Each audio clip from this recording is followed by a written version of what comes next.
Hello, hello, and welcome to another episode of TacoBytes, your daily bite of Degen. Episode number 189.2. Twitter rug pulled. Road to Denver. I want to welcome TJ and TB to the stage. I'll bring you up in just a second. I'm going to be muting for a second while you guys connect up, sending out some more invites.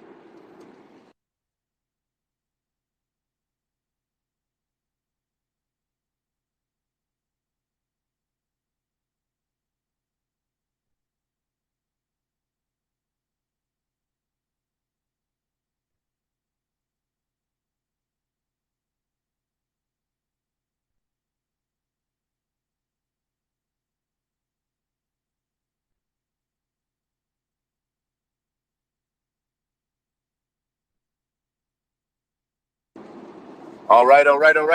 Tweets have been sent.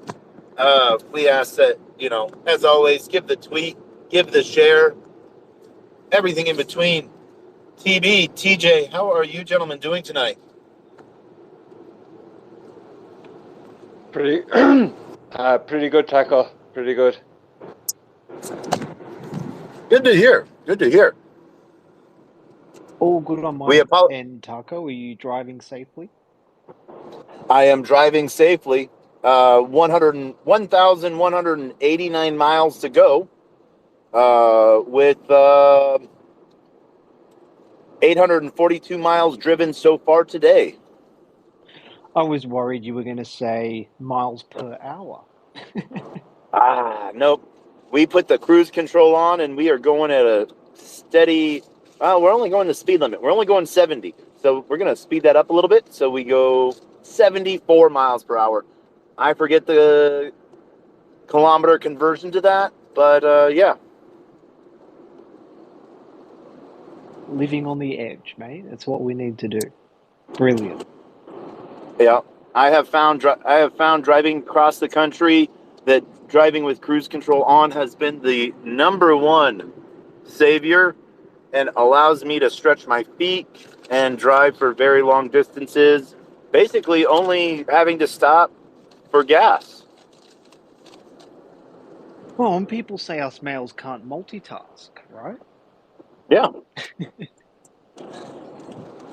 Exactly. Then I have a wonderful co-pilot with me riding, and yeah, so it's been a long day.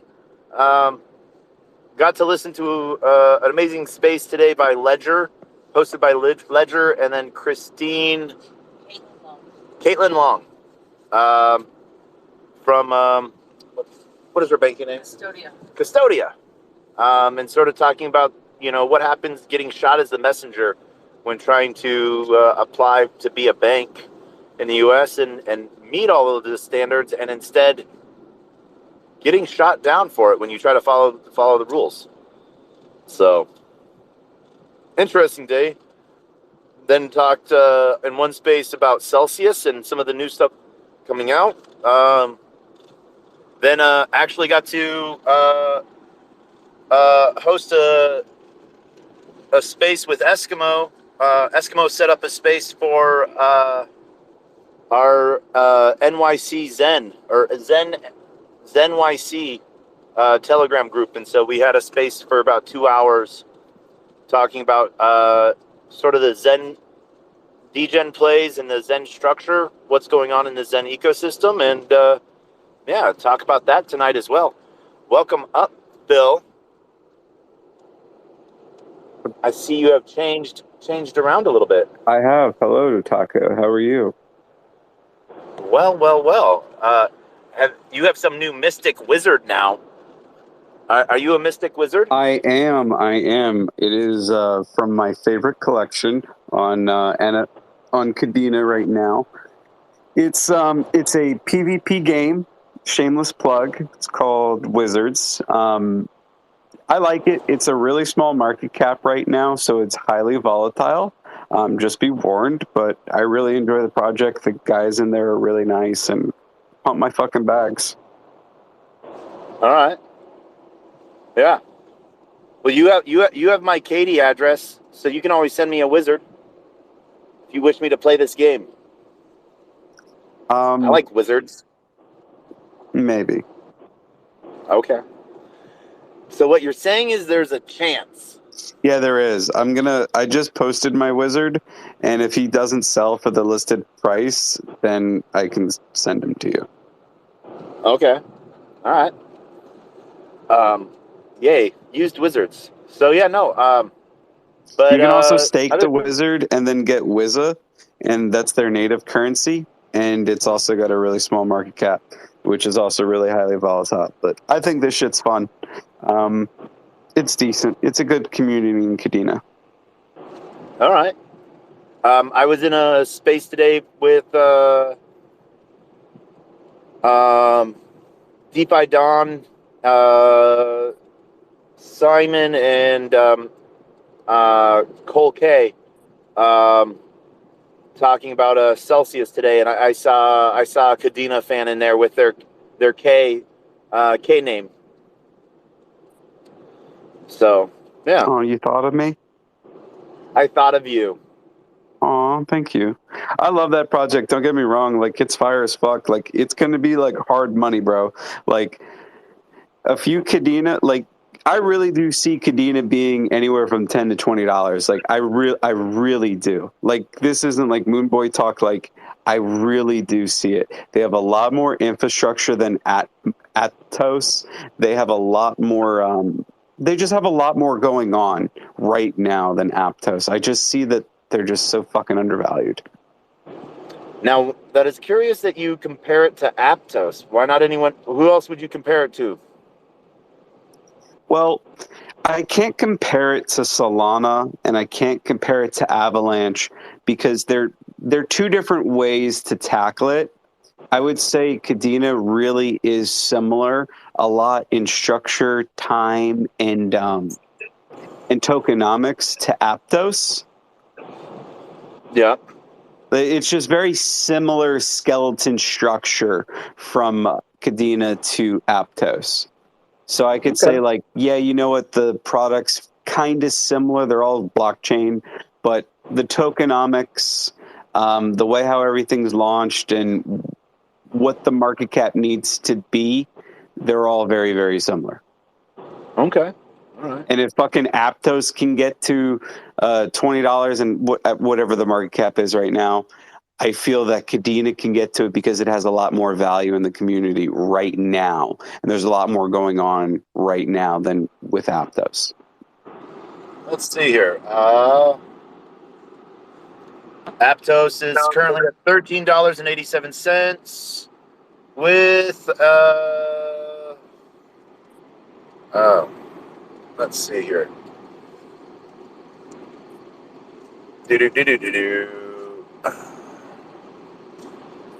Yeah. $13.99 right now, and their market cap is It's like $3 billion. A little under $3 billion. fully diluted market cap is 14.08 You don't billion. like it fully diluted. That's bullshit. Right now, their full one is their market fully diluted because you got to think of all tokens in play at some time. But you also know that those tokens can get unlocked, and so yeah. But yeah, 2.25 billion right now. Yeah. So, and they only have roughly 1.5, or no, what is that? 15% of their total supply circulating right now.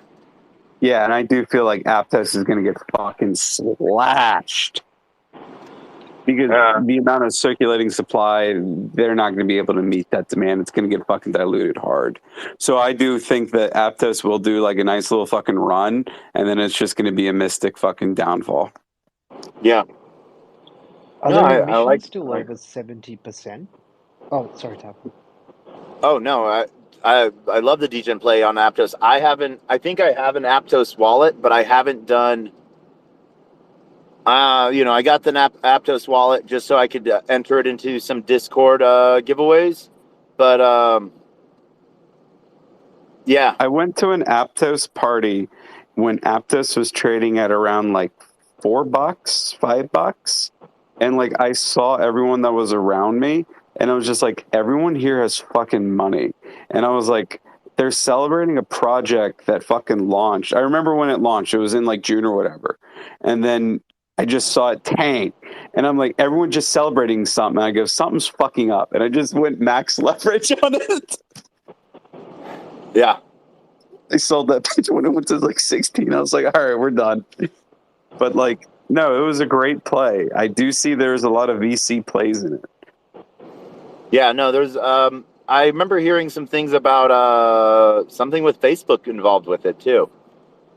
It was either Facebook or Instagram, which Instagram is then Facebook.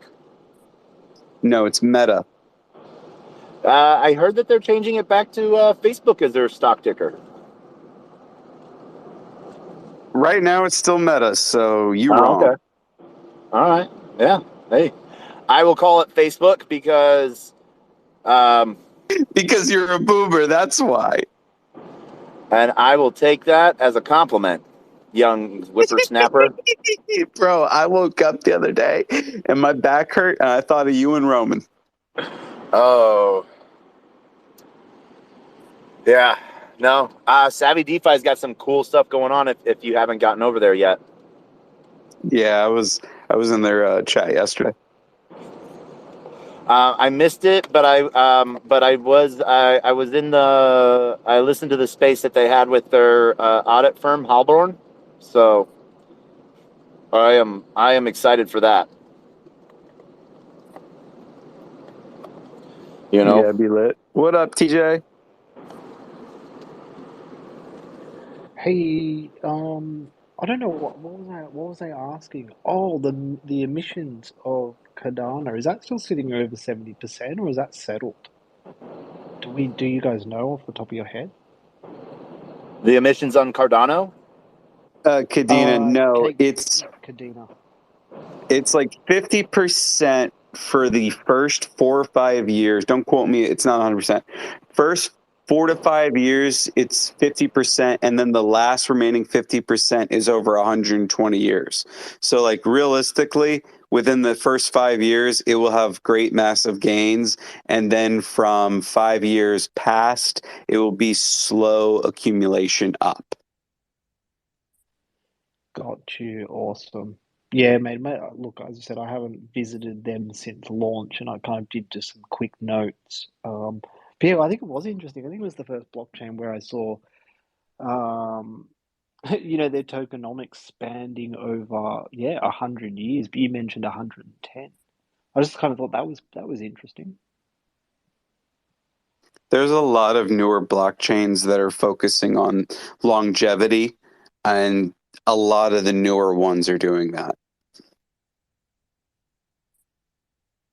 I felt that I've seen that start to happen and become the thing. I actually thought that with Savvy when they were doing they laid out a 6 and a 12-year plan. I was like, huh, all right, and for the long haul.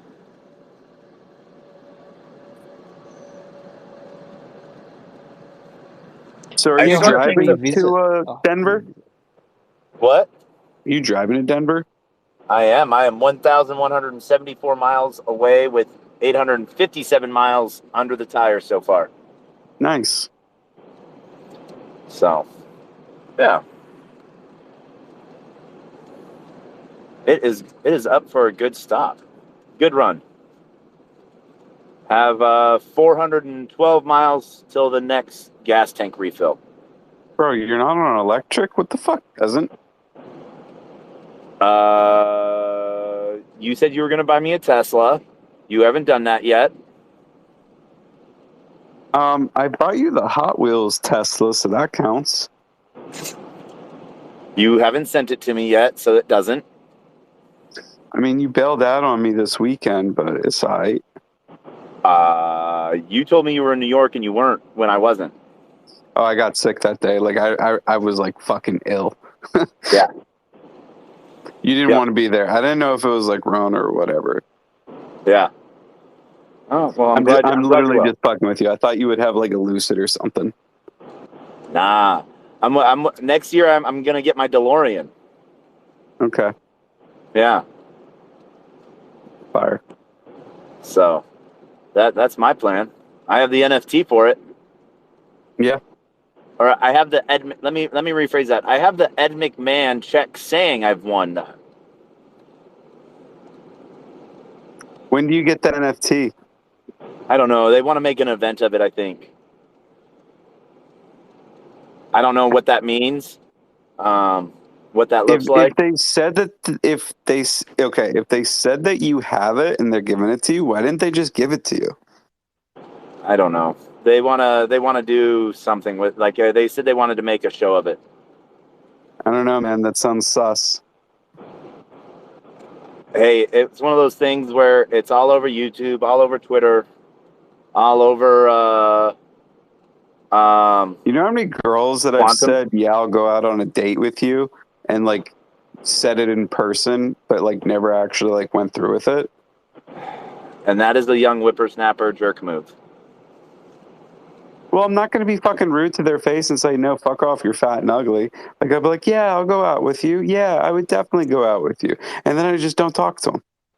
That's even worse.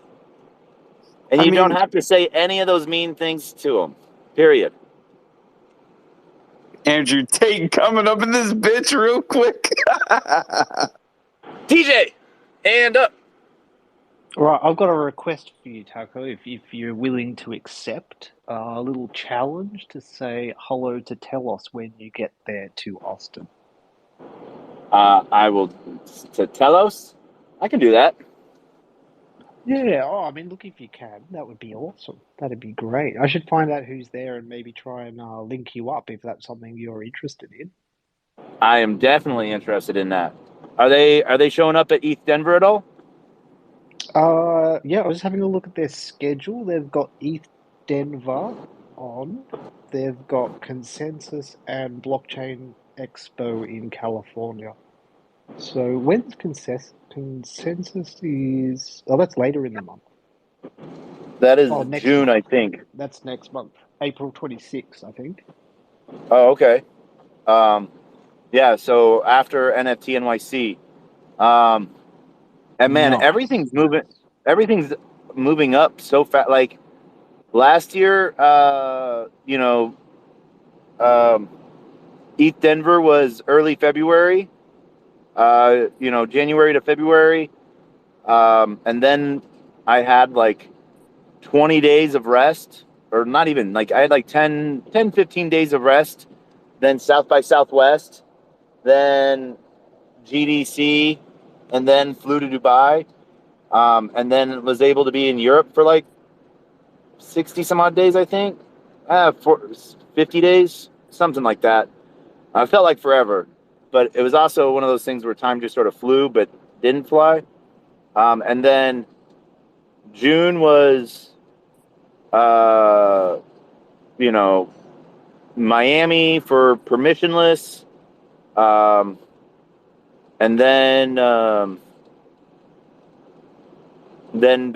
drove back to Denver, then drove to New York for NFT NYC, then drove to Vegas for Metaverse Expo, then it was back to Paris, or no, then it was Consensus, then it was back to Paris for like ECC, then Toronto, then Vegas, and California, and Vegas, and Arizona, then Vegas, then Arizona and Vegas, then LA again.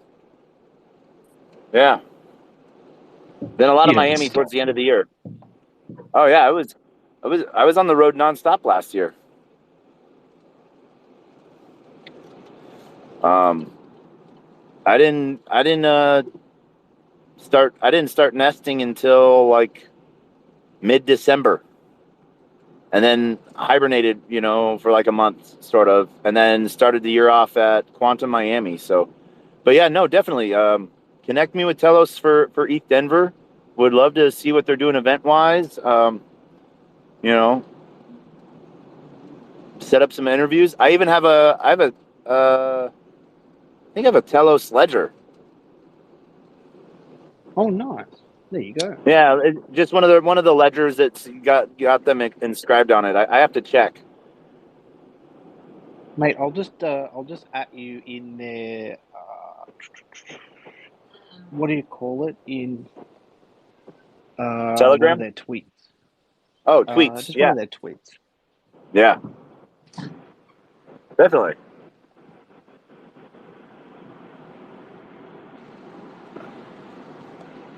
And welcome to the stage. We got time. As always, finding the time for a late night Degen.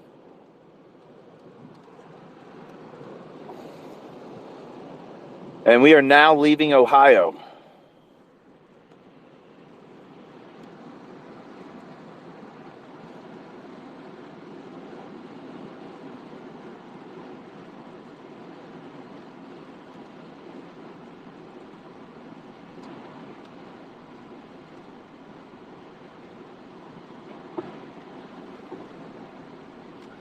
All right, done, mate. I just added you. Yeah, I'll try and reach out to someone.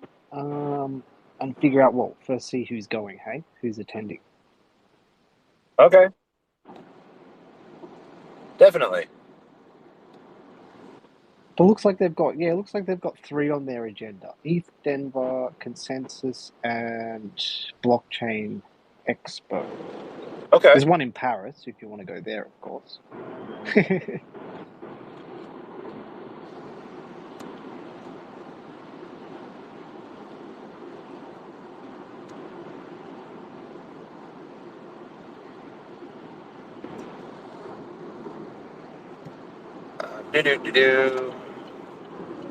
Yeah. So then, all right. I don't know. A couple things let's cover before I want to spend a lot of time on Zen tonight. So I want to cover some of the hot topics of the day. One of them being Celsius, and two things with Celsius. One, this possible clawback piece that's sort of being talked about, that other people have sort of latched onto. I have to go deep dive into what they're actually talking about because I heard that new legal opinions and reports were released from the courts today. But I was in a big space today that was talking about Celsius and sort of giving, the piece. I don't know if anyone was affected by Celsius directly, other than, just seeing the market dive because of that. But sort of thoughts on that, giving Celsius having a second chance to sort of not just return user funds, but, under new management and actually doing what it's saying it was supposed to do, because it never actually did anything nefarious, just really bad money management.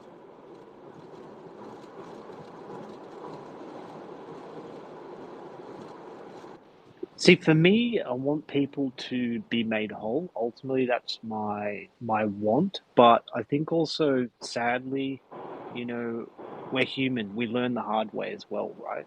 I don't know, Taco. For me, I'm on the fence, right? I think ultimately, if there is a second chance, then I think that's a good thing. But we still need to, we still need to learn lessons, even if we get out of it somehow. Yeah. And I'm a little two minds on this. Oh, that is bad. A tipped over semi truck. I hope they are all okay. Oh, well, yeah, that is not a good day. They had to emergency brake up a hill. I hope they're all right. So yeah, no, I feel the same way. Not only customers hold, but it's one of those things like, look at all the banks that were bailed out. And this isn't a bailout. This is actually like a debt restructure and someone buying that debt and like giving it a second chance.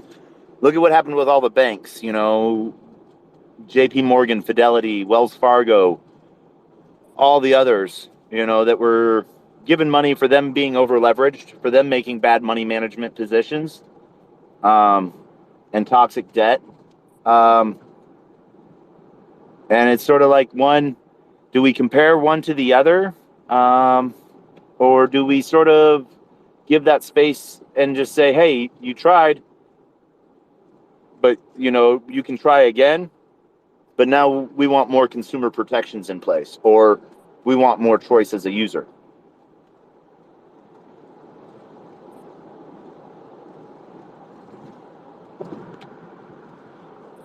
Because I think at the end of it, it really comes down to choice. Let's say they open their doors back up again. And for users, you know, Celsius was, I got to say this, you know, it was really easy to onboard new people into it. And it wasn't a closed system like Robinhood originally was, where you could only almost like just paper trade crypto. You could actually, you know, it's on chain and you can send it off to a DeFi wallet. You can send it anywhere. But when they closed that bridge, that's sort of what, you know, caused that panic in a way. That's sort of where I sort of stand on it. It's one of those things where try it again, you know, learn some shit, tried some shit, you know, do shit again. I mean, does it mean the people who, I mean, are people going to be held accountable? Are people going to be, I mean, see, that's the thing. Who's getting out of what is kind of really what I'd like to know at the end of the day. You know, certainly from a consumer aspect, I'm all for making them whole or as close to as possible, giving, you know, as you say, giving them a second chance. But I think there definitely has to be people who yet pay a price for what happened as well. Well, it can't be a free ride for everyone. True. And so it's one of those things to, though, like one of the things that I remember hearing, I didn't know the true number of it, but it was reconfirmed today that like there was some orders on, you know, selling their Bitcoin supply when it was at like top of the market. And, you know, then it being reported that they did, you know, and that was like internal, like the CEO ordered, you know, the sell of Bitcoin when it was at the top of the market to give them like a rainy day fund. But then it turned out, you know, when they were at the bottom of the market, that they hadn't actually sold it. And so it comes to mismanagement of oversight, I guess. But then also, you know, part of it is what kind of, you know, in a regular company, those people are just fired, you know, or they're moved to a new department. And then it goes on like usual, because they're usually either experts or very good at what they do and their role within the banking industry. And so do we start to apply those same standards?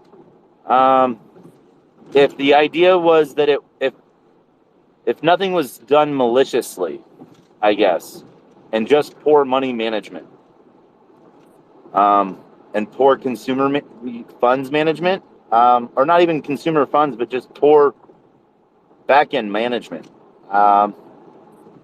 What kind of ride do you want taken from them, you know?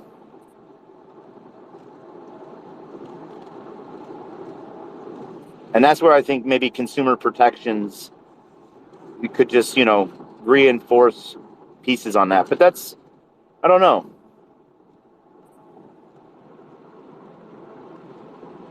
Thoughts on that? Yeah, look, I think you're right. I mean, I don't even know in terms of, you know, Alex and what, you know, if any laws were even broken. I can't even recall the whole saga. But yeah, I think regulations around risk management, for people who are, well, you know, any of these borrowing, lending, you know, platforms, there needs to be some sort of, you know, I mean, you mentioned kind of like fund management, managing funds. Yes, that's important, but I think, you know, there's got to be some sort of guidelines to, yeah, risk management across the board. Yeah, no, definitely with the risk management. Clearly they didn't do it right. You know, something went wrong. You know, maybe it's just a matter of, you know, what lessons can we learn from what happened to Celsius? Yeah. You know, besides everyone giving away their coins, of course. Yes. And that's one of those hard things to truly figure out. And I know that some of there's a lot of contention going on right now. You know, BitBoy Crypto, Ben Armstrong, taking to both Twitter and YouTube with almost actual threats of violence, or calling on his army of whoever for the same thing. And I find it as a joke, to be honest, because one, are you asking yourself to be canceled, by powers that be, for the simple fact of like, you're using promoting almost violence or threatening. I just don't understand why some of that, is okay. I mean, clearly he's overinvested, right? Oh yeah. Yeah. He might be Irish. He might just be Irish. Yeah. I don't. He's got a little bit of red hair, but I think it's all gray now.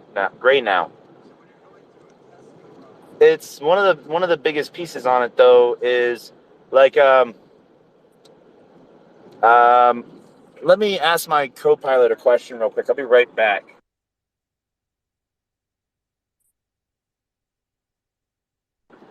So yeah, no, I was in space with Simon Dixon. I had to get a clarification on his last name, and he hasn't been silent on or in either saying or showing and proving how much he had locked and lost in Celsius with over 10 million. So it's I don't really think it could be much more than. I definitely don't think it's more than that.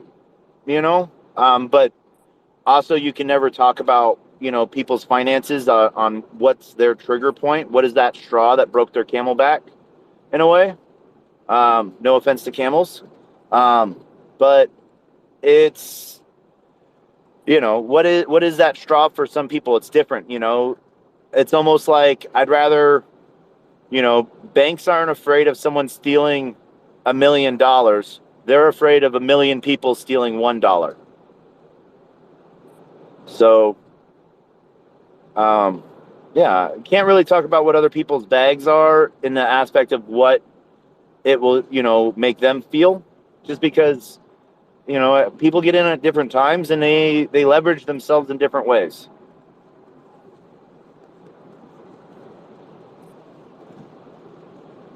But as far as wanting to grow your audience, I don't feel that hate tactics are the way to do that. It's almost a toxic environment, growing a toxic environment for something that's supposed to be educational. Someone who's lost the gway, I guess you could say.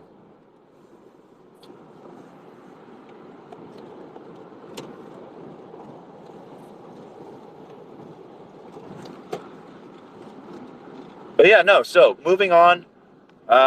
Next up, Uniswap. Uniswap is in talks, for those that have seen, about creating and having their own DeFi wallet. So it could be one of those things where benefit users to use, use it as a burn wallet. What we've seen with other wallet protocols like Trust Wallet and 1inch is based on participation and use of their tech rewards.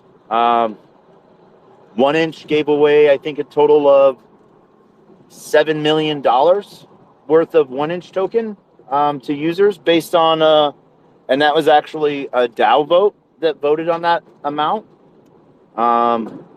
So I think that was a good piece for incentivization of use and to showcase what the 1inch wallet could do. I like the wallet. I find it lacking in some aspects because but in other aspects, it's actually sort of fun and easy to use. So I'm excited to see new DeFi protocols always coming out with new DeFi wallets. So yeah, that is my piece on that.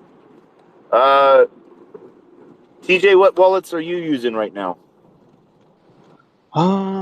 What am I using these days? MetaMask, and then majority, probably a lot of web stuff. Anchor. What am I using over on Secret? I don't even know what it's called. Anchor? Is it Anchor? Or is Anchor the Uh, signer? Anchor might have been the sign up. So for Secret Network, you're not using what, satellite Kepler or Kepler. There you go, Kepler. Yep. okay, yeah. So yeah, Kepler, MetaMask, Anchor, but yeah, Anchor's the signer. Yeah, that's pretty much it, to be honest. How about you? Oh man. On Too many? desktop, I have Phantom, Yep. MetaMask, Yep. Trust, um, Tally, Polkadot JS, Aptos, um, Koi, the Finny wallet, um, and Oh, then Frame. Have you used Frame yet? I have not. Okay, that's a new one to the block. As All of right, I think this year. I haven't checked it out. That's on my list, on my to-do list. But all right. And then on mobile, I have about 60 different wallets. Um, jeez, yeah. so many. Yep. Um, one of the things I just got access to, I just got a beta code. So I use the Phantom mobile wallet for Solana. I just got a beta code for their multi-chain, opening it up to multi-chain as well. Nice, man. Yeah, I've got a really, mate. I haven't really explored wallets, to be fair. And these days I'm trying to stick to web wallets. Yeah. Yeah, I think the only one I've kind of had on my agenda was Frame. Okay. It looks pretty. It looks very nice, actually. Another web wallet that I have is Atomic Hub. Right? I think Atomic Wallet. Um, and then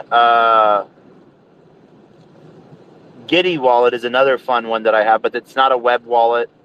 Um, and then I use Hashpack and Edge wallet for Got you. Hedera. Yep.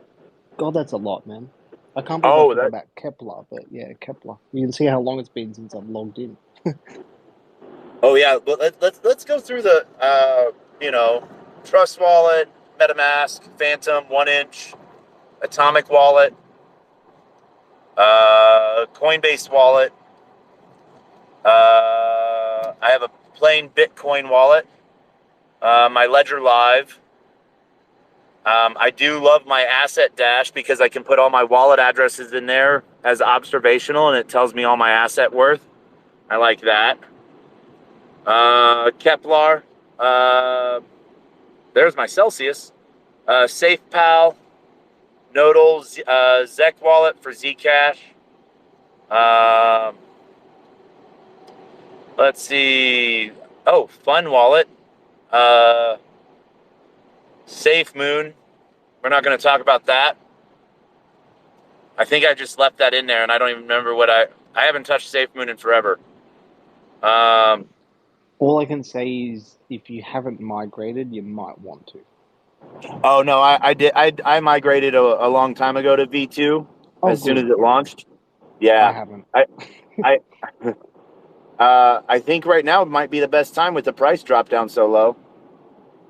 Yeah, well, I Um, think my dilemma there, mate, is they're dodgy as hell, right? No offense, but I think I have to literally go find that wallet and then get every last bit, every. I mean, I think the idea now is you have to load your seeds into their wallet, right? I think it's the only way you can migrate now. So I've got to literally get all my assets out, then give them my seeds, then kind of transfer out of their wallet to another one. So it's kind of a bit of a process. oh, I think they have that. I think you can still create a wallet there. I thought. I know I did. I Um, think the issue now, mate, is if you do create a wallet with them and you transfer, you're going to lose your tokens. Oh yeah, because of their fees and stuff like that. So yeah, no. Mm, Um, yeah, no. I know there was a way to get you could condense um, assets to one wallet. I remember like whitelisting something. There was a whitelisting that you have to go through like their Discord or something like that for. Um, okay, maybe I'll take it's another been a look. second, Yeah. and so like basically that way you can uh, create a new burner wallet, and then if that's the case, import rather than transfer.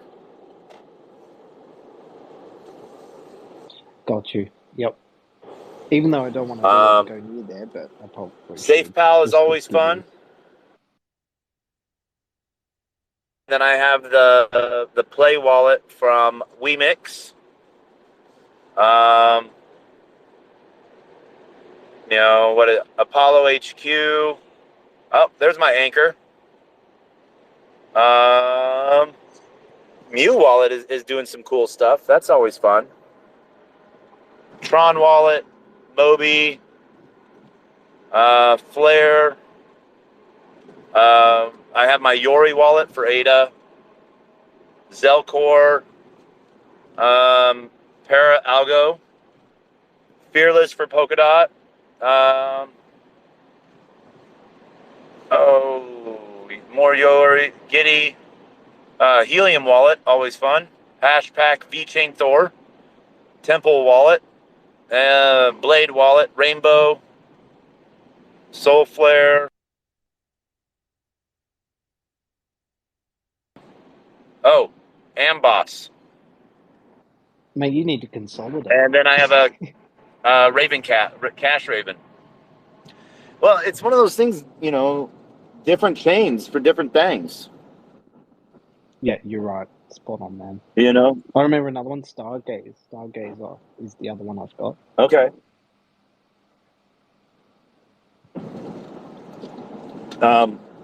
Another fun one that I'm not really doing anything with other than just collecting tokens, but Hey Wallet, which is basically integrated with Twitter. It sets you up a wallet that you log in via Twitter or just through DMs with the app or with the account. Hey Wallet, and you can give away or mint NFTs and stuff like that, and it sends it to that wallet, Solana wallet. So there's some fun stuff there.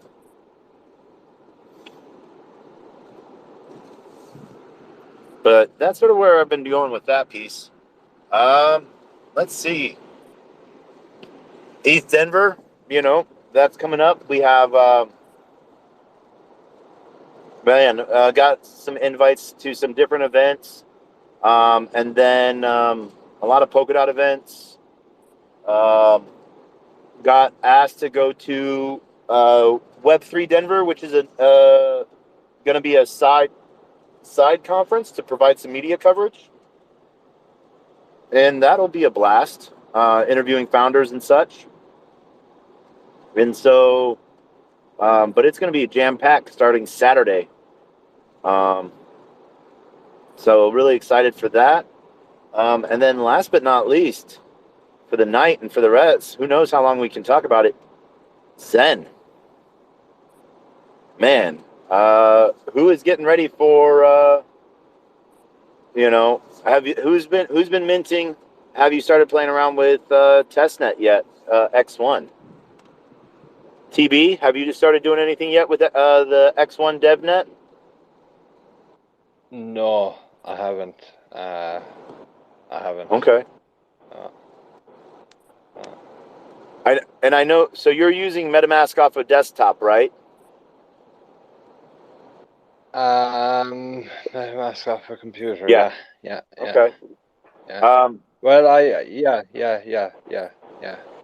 I use with Ledger. I have whatever. Yeah. Yeah.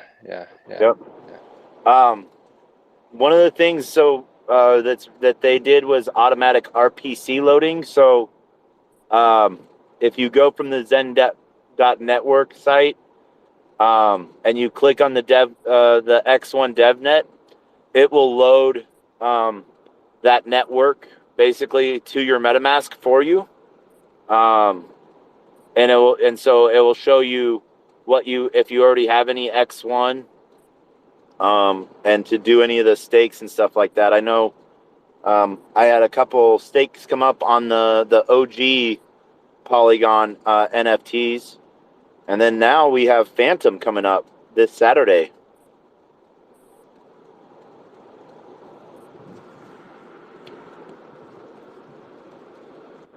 Yeah, I just assume, and I'm pretty sure it's true. I don't have the tokens, the X1 tokens. Okay. You know, and I've no need to be on the DevNet anyway. Yeah.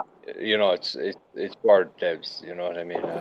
I'm not Well, close. it's also right now. It's sort of also to get used to the network in a way, so you can sort of collect and get some.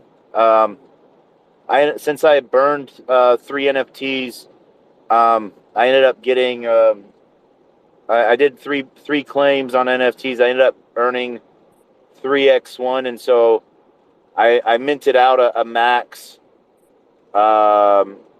NFT for both Zen NFT on the DevNet to see what that will do. Just because one of the things that noticed is there's a lot of reward based off of participation rather than just sitting back and waiting. And so I'm trying to stay active on it on a daily basis, just to do something for some on-chain activity.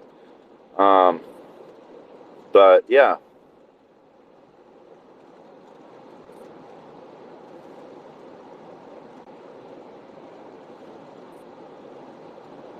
That's been one of the things that I've seen, but I'm a big piece, right now is getting ready for the Phantom. TJ, are you getting ready for the Phantom launch of NFTs? Mate, I should, but mate, I've had Phantom sitting on a centralized exchange for way too many years, so maybe this will motivate me. Yeah. I should, right? That's this Friday, is it? Saturday, I think, is what Saturday. I saw, what I was told. Yeah, look. As I said, I hadn't really planned on it, but I think I will. To be fair, I've got time to organize myself. Yeah, and I know. So one of the things that I'm going to be doing tomorrow is with my Phantom Zen and leftover Phantom, just joining some LP pools on that for, because sort of what we saw with the Polygon on chain is that a lot of people, started to get into it, but then a lot of new wallets came on board as well. So that got to see a lot of action on it as well, of buying MZen. And so I see the possibility of a bunch of people buying FZen. So want to get in on some of that price action and a percentage of all of those buys. And if it pushes prices up, I'm all for that, You know what? That's probably that's actually great idea, right? Low liquidity, high volume, perfect for you, right? Yeah. Yep. So, and that's where I see some pieces on I that. wonder if we'll see any issues like we did with Polygon. I don't assume we would with Phantom. No, one with chain and stuff like that. I don't see that being necessarily an issue, because they've been more in contact with the Phantom team as well, and I'm sure this time they'll make sure that there's enough zeros on all the contract pieces before they push a contract live.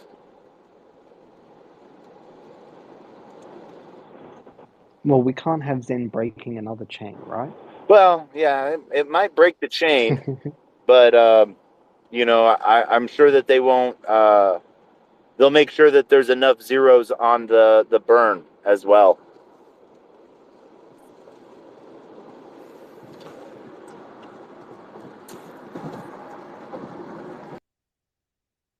So, I think it was 3 zeros.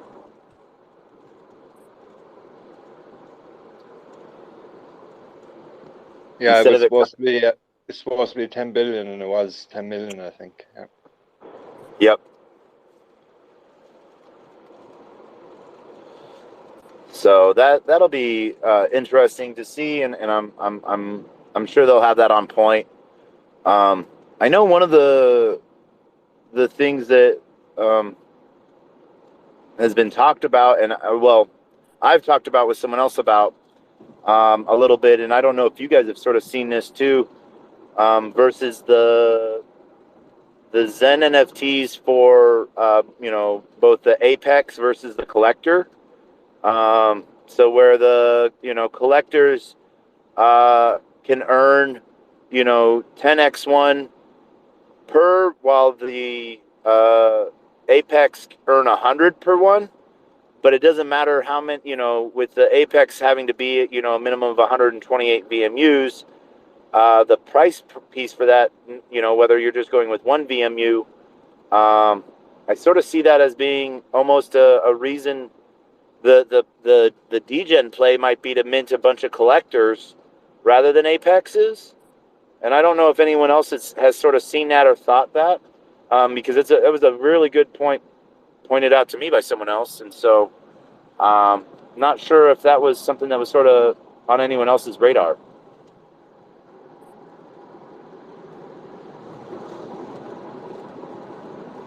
Yeah, That's a TB question. It's not. I was going to say it's a TJ question. I have no idea. I have no idea. I have no idea.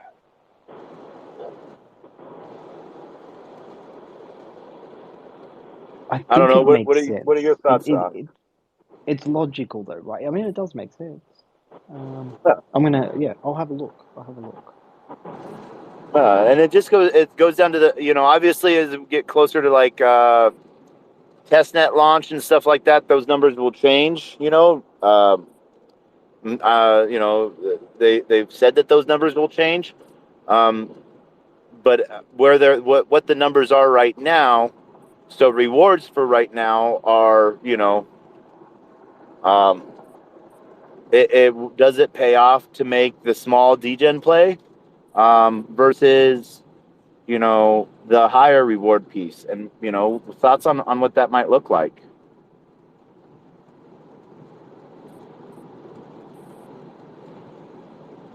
To be fair, Taco, I'm not the gentleman you should be talking to about that. I would be pointing at TB. TJ. I know you don't believe it. I've never used the Zen NFT, so I'm really not the guy. Oh. Well, it's one of those things where I don't necessarily think using the Zen NFT, it's one of those things where you don't have to use it. It's also the side pieces of DB Zen and Phoenix. Because TJ, weren't you saying you were talking about the DB Zen, right? Yeah, we were talking. I think we were talking about it the other night briefly. Yep. But I was more playing the car. Well, see, my direction on most of these things, mate, is I try to stay away from all the add-ons. That's just kind of me. Like, I don't really get too excited with all the degen stuff per se, right? Yeah. So I don't venture out much to be fair. Like I'll do a little bit here and there, but I mean, like for example, I'm only on ETH, right? And Phantom, to be fair with you, like I should go do some minting over there, but will I at the end of the day? I don't know. And I don't really explore much, mate. As I said, I just kind of try to stick with, the coin, the native asset, to a blockchain, or the native asset, if you like, of a project. Duct taping things on, duct taping tokens onto tokens. That's kind of where I go. You know, I don't really deep dive stuff per se. Yeah. Well, and I see what you're talking about on, you know, all the extra shiny things on the side. You know, like, do you really need that custom black bow tie on the front and back of your car to make it feel more special? Um, it's the question piece is it smoke and mirrors, or is it someone just trying to figure out a way to make another protocol based off of another protocol? And that's cool if there's a community there, and does it benefit the first community? Right now, from what I'm told and what it looks like, is that it's benefiting both economies. Um, and I think as long as the act isn't malicious, it comes to user choice. But how many times, or when do you have too many moving parts? And what's a distraction from the main goal? Yeah, and that's exactly my point. Is that I once when Zen first came out, it was pretty simple, pretty easy. I had a goal. And then the more and more things that come out, it gets a little blurred for me. And not that it's a bad thing, but that's kind of, as I always say to TB, that's kind of what I'm struggling a little bit with. Where do I want to be in this ecosystem as things continue to happen and the mechanics get a little bit more complicated? And I kind of try to look at where is this economic energy ending up, right? There's so many streets that it can go down, that where at the end of the day is it all going to start to pile up? Yeah. And that's kind of what I'm struggling with a little bit.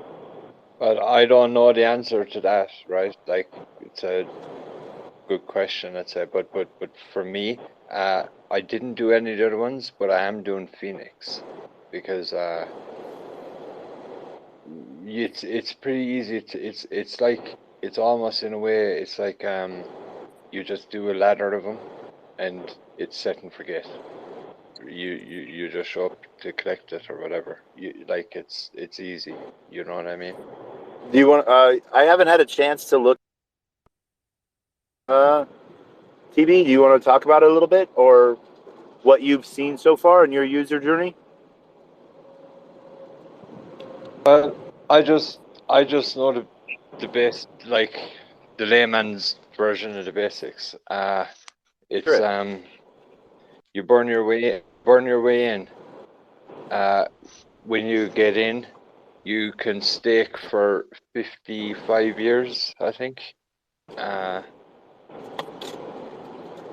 And whatever. It's kind of like he's just a guy who was there all along, right? He built a backup front end for Zen.network that was needed, and I just know it to be good.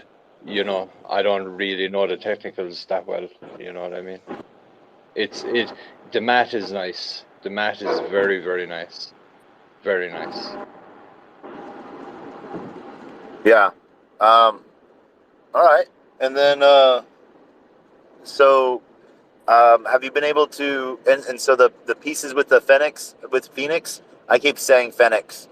Um, Phoenix. Is it just a set and burn, set and stake and forget, or is there a liquid position? I haven't had a chance to really look at it at all. Well, I'll tell you what I'm doing. I'm doing stake and ladder. Like, does that make sense? Right, a stake and Yeah. ladder. So Yep. I can do it from 55 years down to, let's say, 10 years. I'll do, let's say, whatever numbers in between, right? I'll just do different intervals, and I'll just wait.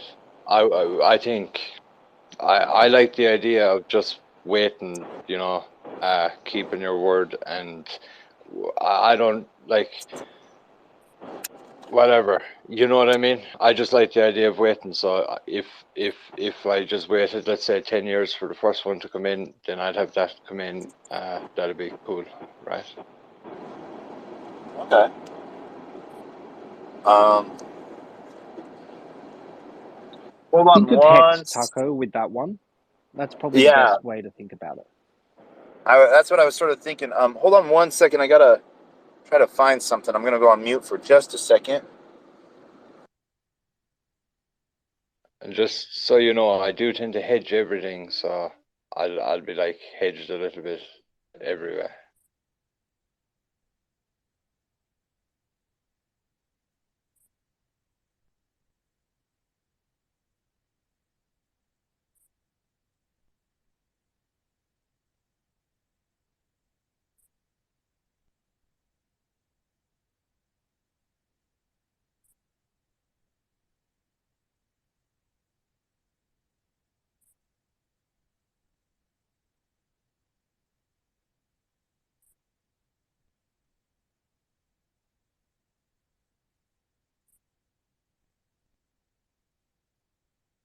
All right, all right. I am back. I had to annoy my co-pilot and wake her up as I was looking for something. I couldn't find it. And had to ask for a little help. Oh, and so yeah. Um, but what was it, TB? I missed that last piece that you said about, or no, TJ. It was you that was saying, comparing it to Hex.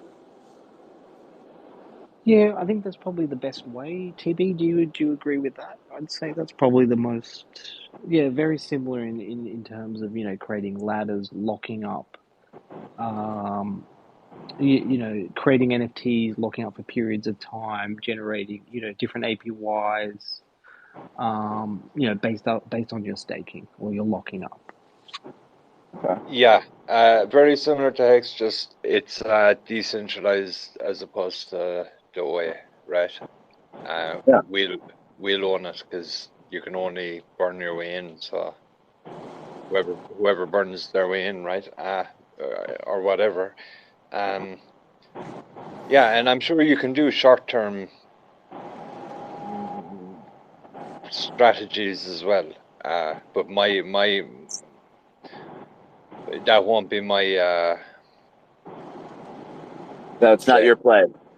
No, I don't. I like to make my plans in such a way that I have to do the least amount and I keep the most amount of time, Yeah. essentially.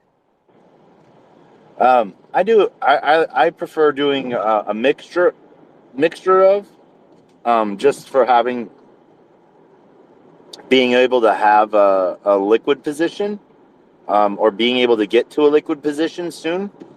Um, I know I had a really good educator, on ICOSA and Hedron. So, and what Alex was building, and um, almost wanted to go try to tweet at him as I was passing through Ohio, to try to see if he would stop by and say hi.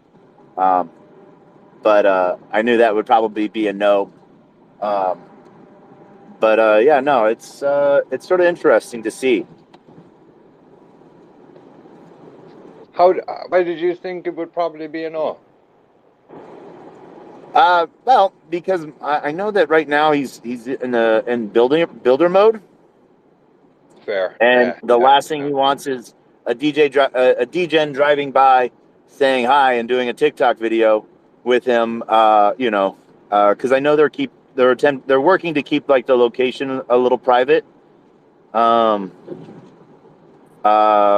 but then also, they're working to be to figure out a mixture of both on grid and supporting off grid um, supports on that. So it wouldn't be because of anything bad. It'd just be like you know last second rather than planned.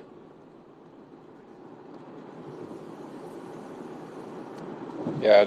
Um, yeah. I have no idea. I imagine though when these guys are busy coding, it's like it's every day, right? You know what I Yeah. mean?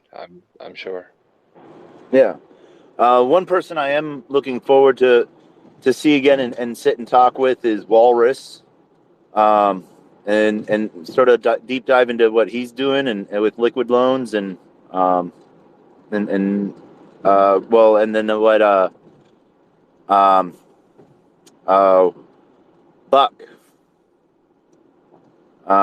You know, I'm trying to get a time to talk with Buck and yeah, see get a little bit Reach more out to intro. them both, mate. They'll jump all over you, 100%. Buck, Buck, Buck. I've seen Buck. Like he's not shy in a Oh yeah, way. You know what I mean? yeah. I agree. I agree with TJ. I would. I'm sure Buck will show up wherever you say, or Yeah. with it. You know what I mean? He's always. Yeah, I see him all the time. I see Buck All right. everywhere. Yeah.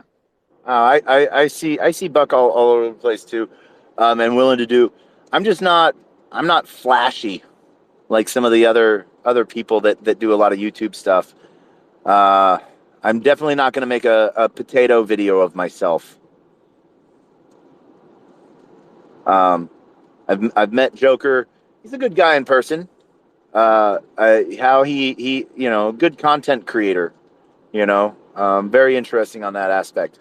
I'm not a flashy guy though. Um, I like getting through nuts and bolts, and I like when I say tear down or tear apart a project. I don't mean in like a negative fashion, but like when you're doing a tear down on like an engine block. You know, what are all the things that tick? What does a user journey look like from start to finish? Not like, hey, go do this, then this. It's like, okay, what someone new, like what should they do? What's step one? You know, let's walk through this. You know, where might be the choke points of a new user journey? Because it can be very, very hard and intimidating for people new. I Can know. Can I ask you something? Oh yeah, In relation to this, you were still talking about Joker there, right? Just to confirm, right? yeah, Yeah. yeah, So here's what I would say, because I agree with you. First of all, what you started out with, I'll say the same thing. He is a good streamer. He's a great yeah, streamer. Okay. But I know what you're talking about, right? Here's what I would say. His audience are not crypto. You know what I mean? Some of them are, right? But his audience are chat. They're not crypto chat, they're chat.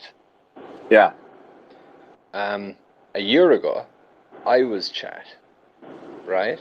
Like yeah, literally like 10 months ago, I was just in a chat, and I got onboarded because someone fucking said, buy fucking Hex or stay poor, and they said it times, right, for $5 ago. And I was like, I better fucking see what Hex is, right? So yeah, there's and that's how I got onboarded, by somebody saying buy Hex or stay poor really quickly, a few times in like 10 minutes. You yeah, understand? That's what got through to me. That made me look at it, right? As in, I think he's actually addressing his audience, who are actual degenerates, not crypto degenerates. You know what I mean? yeah. They're not crypto people. This is because when people have asked, and I say the same thing. This is exactly what I say, and I'm pretty sure I'm right about it.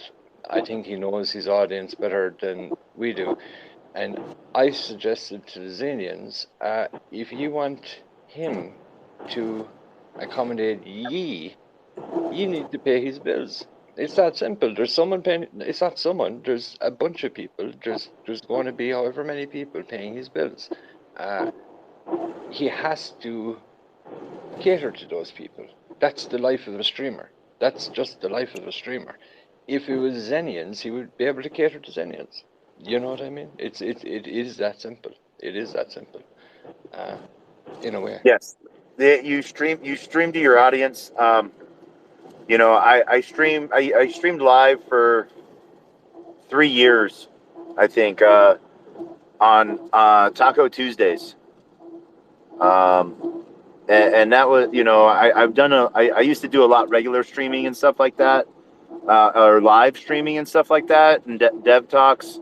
Um, I've I've moved away from a lot of those projects just because, yeah, uh,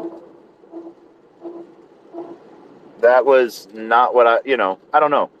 I've gotten mo- I find more about I find more value creation in straight founder interviews, um, you know, rather than but finding a balance through it. Because you can find a balance through anything, through the fun and humanizing people. So like that they're not put up on pedestals, so it doesn't get to their head that they can do whatever they want. But realizing like, hey, people seeing them as humans, and like that's something I could invest in. That guy's sort of like me. Yeah, he's different in the fact that like he thought of this and he's building this, but humanizing someone is the easiest way to relate to someone, I think, for the simple fact that then it breaks down and makes things simpler, not just for easily digestible. Taking 10,000 foot or even 1,000 foot tech and putting it as like a 50,000 foot overview.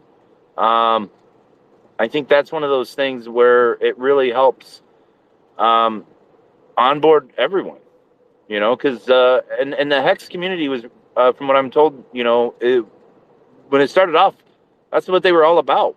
Like, even like one-on-one sessions, like, hey, go do this, don't ever do that. This is how you do this, and now sit back.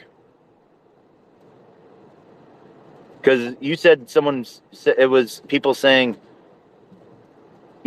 buy Hex or be poor, but you also probably had people tell you how to do that, right? No, I went straight to the contract or to the hex.com, to the website. Oh, all right. When I went to the website, I was like, oh my God, it's like a literal fucking scam. I was like, then I thought to myself, why are the scammers targeting fucking effectively poor streamers? You know what I mean? I was like, I'll just look into it. And I typed it into fucking YouTube, not expecting to see much, right? Not expecting to see much. And I seen that there was like 100 streamers. You know what I mean? I was like, what? I couldn't fucking believe that. And the quality of the streamer as well then, right? I was like, what? What's up with fucking Hex? And then I just dug into it. I did it all myself for like 2 weeks. It took me it's like it took me almost 2 weeks to buy Ethereum, and it took me almost another 2 weeks to buy Hex. It was something like that at the start. Like I started very slowly, you know what I mean? Yeah. No, and that's the onboarding experience can be hard, can be fast, it can be slow. I know a lot more people have started to make it a little bit easier, or a lot more protocols have made it easier to onboard new people. So it's good to see. Yeah, it was all in all, it was pretty easy, right? It was just I was being patient too, right? I didn't do anything too wrong, right? As in, like, I might have overpaid for it, but I got what I wanted, right? You know what I mean? That's what I wanted. That I was trying to be able to say that. I was like hoping that I wouldn't fucking send it to the wrong place or hit in the wrong thing or whatever. You know what I mean? I was trying to get it right. Yeah. And the one thing that I always, two things that I always suggest with, with MetaMask is, one, if you're sending to a new address, always send a test payment first, to someone, make sure they get it. And then secondly, once you know that it's the right address, saving it in your address book.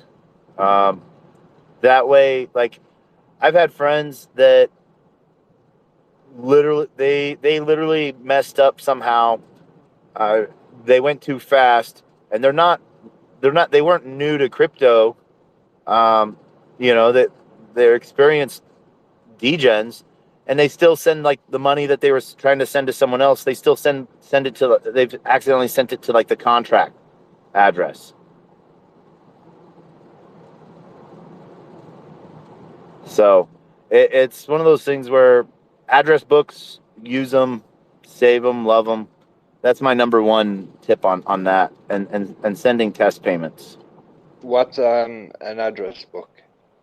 So if you open up MetaMask and you look at your settings, there's an address book to where you can like save an address, someone's wallet address, and you can name it. So like, you could, potentially player1taco.eth. That is my wallet address. And that will resolve into the 0x8 something ACD5. Oh, I see. I get it. I get it. Sorry. Can I just clarify? I'm sure I do though, because the idea would be I could, let's say, I wanted to send you $100 for an NFT or whatever, right? I could send you $1 to test it, send you $100, but then if I ever again wanted to send you $100 for another fucking deal, I wouldn't need to do anything. I'd just have it right there. Like an address book, like a phone contact. God damn, never even heard of it. Yeah. If you look at your MetaMask settings, there's address book right there, and it will allow you to save wallet addresses and names and name them as well. Nice, thank you. So, yeah. So it makes it for an easy user experience. So that way, sending a test. What I usually, you can, and what's really fun is, or what's really easy is you can, like, let's say you have, Binance, I usually will send, a test on a different network, like usually Binance, just because it's cheaper, to send $10, and it will show up at the same wallet address. They just have to switch chains to see if it made sure it got there. So I don't have to pay like, the ETH gas fee for sending something, especially if like gas fees are high.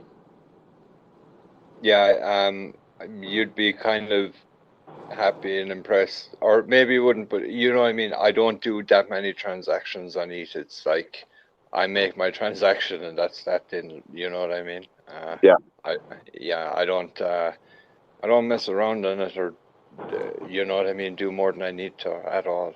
I mess around, not that I mess around at all, but I mean, I learned how to do the liquidity on the V3 liquidity on Polygon, right? For that reason, because I was able to test everything that came into my head. You know what I mean? I was able, anything that I wanted to test, I was able. It was super easy to test.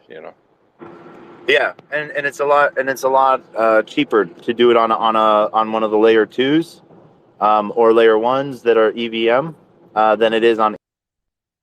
So I'm in. I have a couple Polygon LPs as well for Zen, and and then side note too. So right now, I don't know. Are you guys doing any? TJ, are you doing anything on Moonbeam Zen? No, mate. I'm only just sitting on ETH at the moment. Okay. As I said, I think Phantom. Yeah, mate. As I said, I'm going to try and motivate myself. I need to, brother. Well, how about this? DM me your wallet address, and I will send you. I will send you half a glimmer if you want it. The other aspect of it too If you use Stella Swap, if you use their bridge, one of their bridges, you can put your Moonscan transaction hash into the faucet, and it gives you enough glimmer for you to do your first few trades for free. So you don't actually, it gives you, enough of transactions for free if you want to move some like ETH over, bridge it over. It gives you some glimmer for free, or heck, I'll send you half a glimmer for you to be able to do like, 10, 50, it's like 20 transactions, I think, for half a glimmer. Okay. Yeah. I'll have a look. I will ping you. But look, as I said, if it's available on one of my centralized exchanges, I might just chuck a 20 in or something like that. Yeah. I know it. So one of the easy ones that I use is MEXC. You can buy glimmer on MEXC, and then you can just send it to your wallet, and you have your glimmer there. That way, it's all on. Yep. And then you can go. So Stella Swap is the DEX I work for, and so right now, once I get to ETH Denver, like within our Telegram group and stuff, I've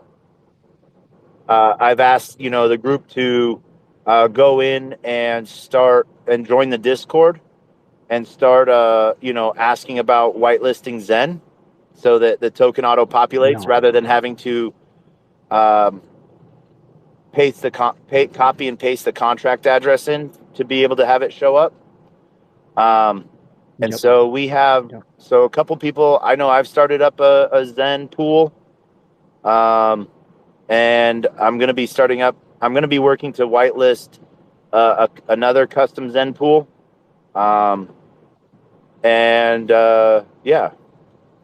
So that way reminds me of the days of starting pools on Ethereum when we had huge fees. It was like, I remember it was like $350 or something insane just to start a new pool. Yeah. Those were the days of ouchie. And so I used to start a lot of weird pools on Pancake Swap for pretty cheap though.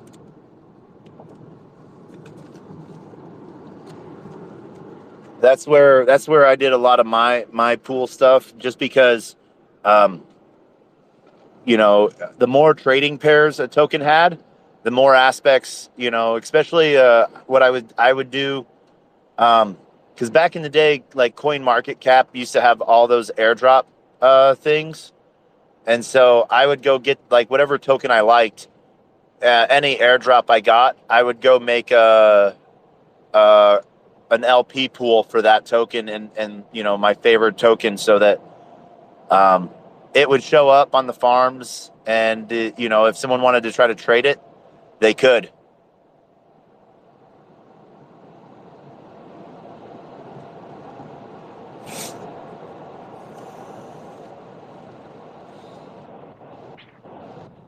That was sort of my fun thing. Beam and the parachains over there on Polkadot, is it considered the biggest? Do you think? Did what? For Moonbeam being a parachain, do you feel it's probably the biggest parachain there? Oh yeah. The reason why it's the main EVM parachain of Polkadot, so it's like if you want to get to anywhere on Polkadot, without just straight bridging in, if you wanted to take EVM assets and bridge them in, Moonbeam would be the way to go. And then from Moonbeam, you can use the Poke.js wallet and bridge via XMC over to any of the other parachains that are non-EVM. And there's so much building on Moonbeam. I just sort of got part of a new walk to earn project that's on testnet right now. It's on Moon River. before they go live on Moonbeam, and I can post about that in a little bit. But yeah, it's sort of cool. It's they're on testnet, so there's incentivization to use and to check it out every day. So I don't know. I like stuff like that. And I have there's a lot of room for Polkadot to grow. And I just sort of like what they're building all the way around. Especially with the fact that, so with parachains, there's one of the things that they're going to be working on, or that they're working on right now, are para threads. So if someone wanted to chain for a short while, for infrastructure project, or to see if it works, they're able to rent those chains for a short time rather than winning a full auction. But it also makes them, it with those, it puts your money where your mouth is in a way. So I really like stuff like that. Yeah, I was about to ask you, because going back, it's probably 2 years ago. So you mentioned auctions. I was kind of trying to trigger my memory here. They did auction the parachains. They didn't vote. Is that correct? Yeah. The Yeah. Okay. And then so they announced the parachains alphabetically, the auction winners. Moonbeam was the first main net to go live.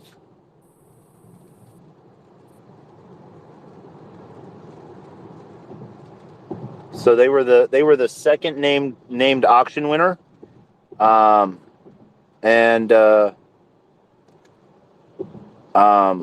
they were the first main net to go live, which I know Kilt is coming up. They should be going live this year if they're not already live. I don't think they are yet, but yeah, Akala was the first one. Moonbeam was the second one. Man, I don't know how you keep track of everything. There's so much, isn't there, when you think about it. It's sort of fun. Gotta remember all of this stuff. So yeah, it just sort of becomes rote, I guess. But it's one of those things where you got to ask yourself, there's so much sometimes going on. What's important, what's not, and what do you have time for? Yep, I agree. Are there, you could make it your full-time day job, just interaction hunting and going and testing new chains and new things, and seeing if that pays off in any way, and you never know. But it's also yeah. Man, here's a question from a space I was in earlier. Have you played with Popsicle at all? I have not. I've never even heard of Popsicle. Yeah, I hadn't either until the other week. Yeah, they seem to be on the majority of the chains. I think predominantly on Polygon. They seem quite interesting. The bloke had a nice accent like TB's. Tell me about Popsicle. What is Popsicle? I will get their exact definition, but they are typically a DEX. Is it Popsicle or Swapsicle? Hold on, it might be Swapsicle. Yeah, DeFi with more of a flavor. Securely store, manage, and swap your crypto in one place. Yeah, look, it's got to be just little decks. Okay. Yeah, I just hadn't heard of them before. Yeah, Swapsicle. Pro, Pool Farm, Stake Rewards. They're on Avalanche, Telos, which was where I heard them from. Hold on, let's have a look here.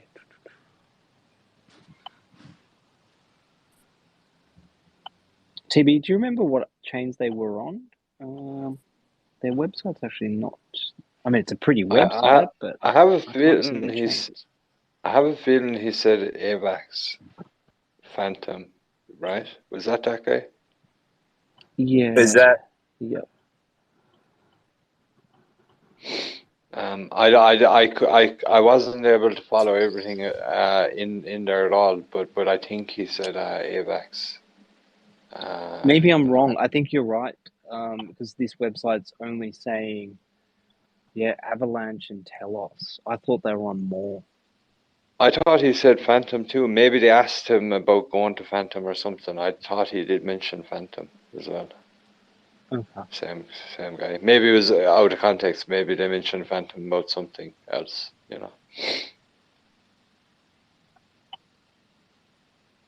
okay? Yeah, no. Tag me in one of those so I can find that.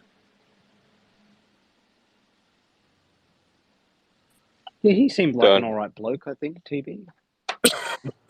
I posted it. It'll pop up in a minute or in a second or whatever. It'll pop up. Okay.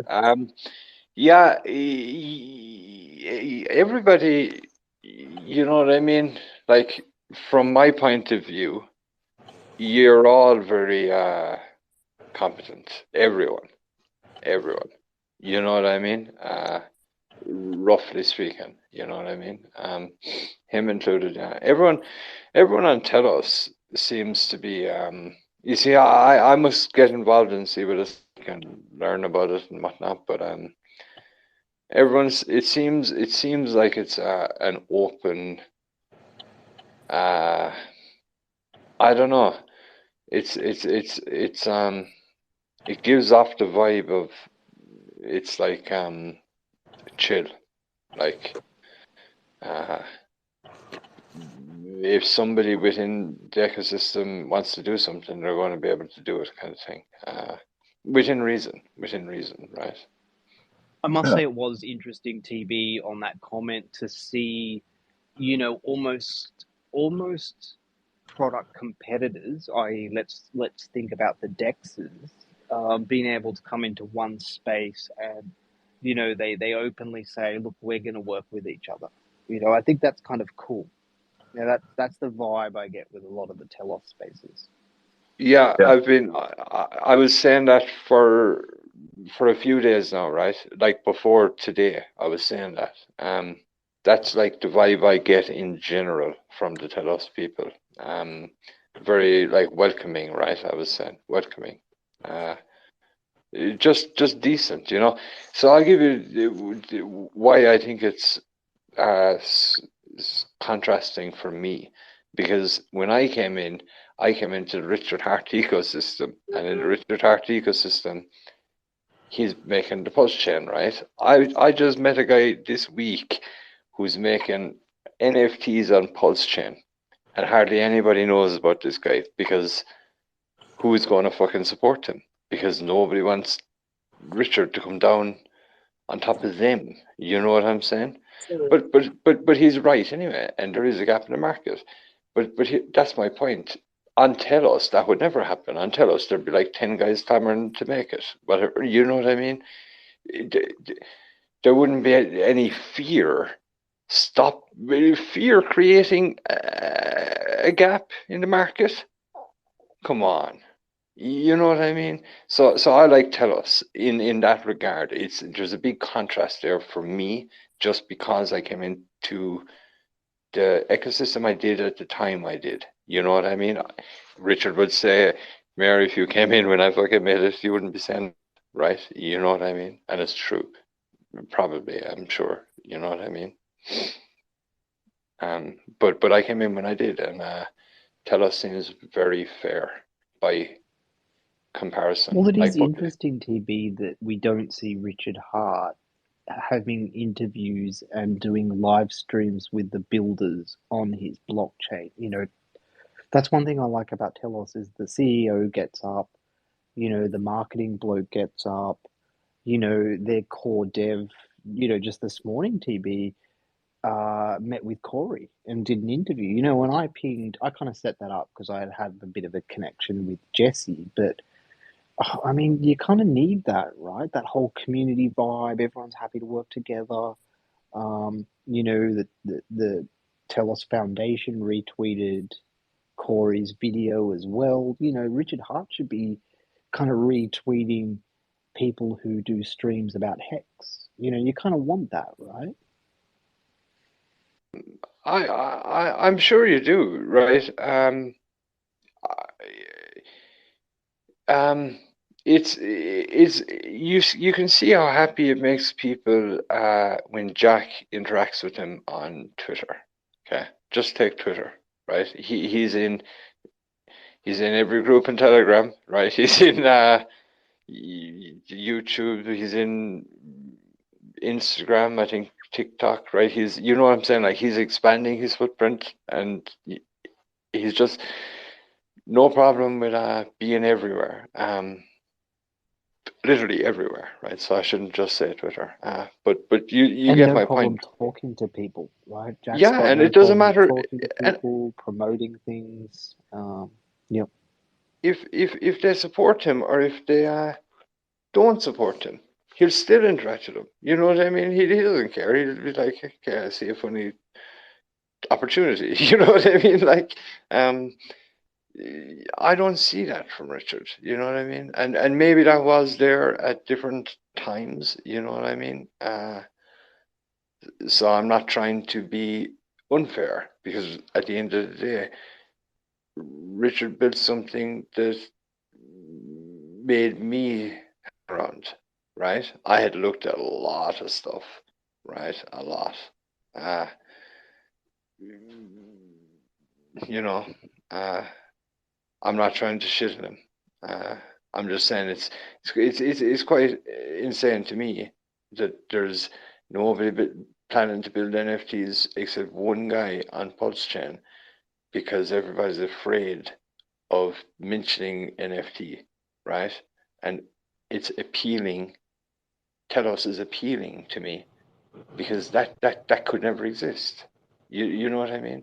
With Telos, how could it? I know with one thing with NFTs and Pulse Chain, Mintra as well. Yep. Mintra, So Pixel Park, I think, is the other one, I believe. yeah. Yep. Yeah. Oh, there are NFTs going on Pulse Chain. Mintra is NFTs, is it? Yep. Oh, NFT marketplace. And I forget to do it every day. I maybe remember to do it like once a week or once every other week, but like go claim from the TPLS faucet, and then you can go bridge that into XPLS. And then like I go and stake that on like, sometimes I go stake it into Power City, or sometimes I go stake it into Mintra, X Mint. on the test nets. Yep. On the test net. Yeah. I don't see, so from my point of view, it's just when I came in, right? I mean, I went on the test net. When I came in, everyone was saying, oh, just go on the fucking test net. Oh, just go on the test net. So I listened to them. I went on the fucking test net. And I was like, what the fuck am I doing on the test net? This is like a fucking joke. And I resented all the streamers who fucking say, oh, just go on the fucking test net. Just go on the test net. You know what I mean?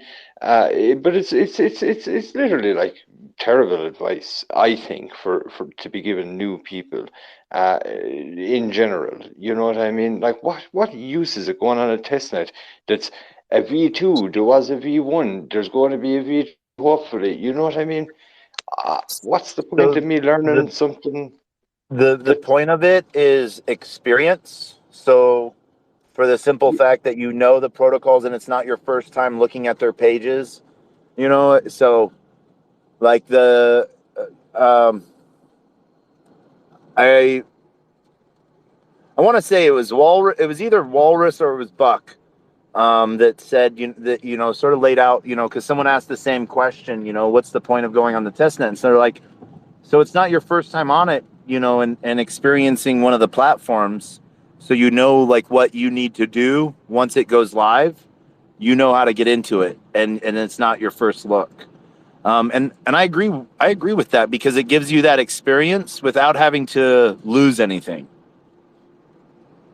That's I think what's lost.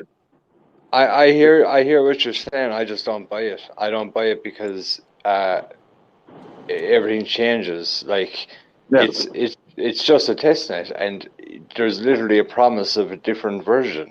So in my mind, like that could be if it's a different front end or user interface or whatever way you say that.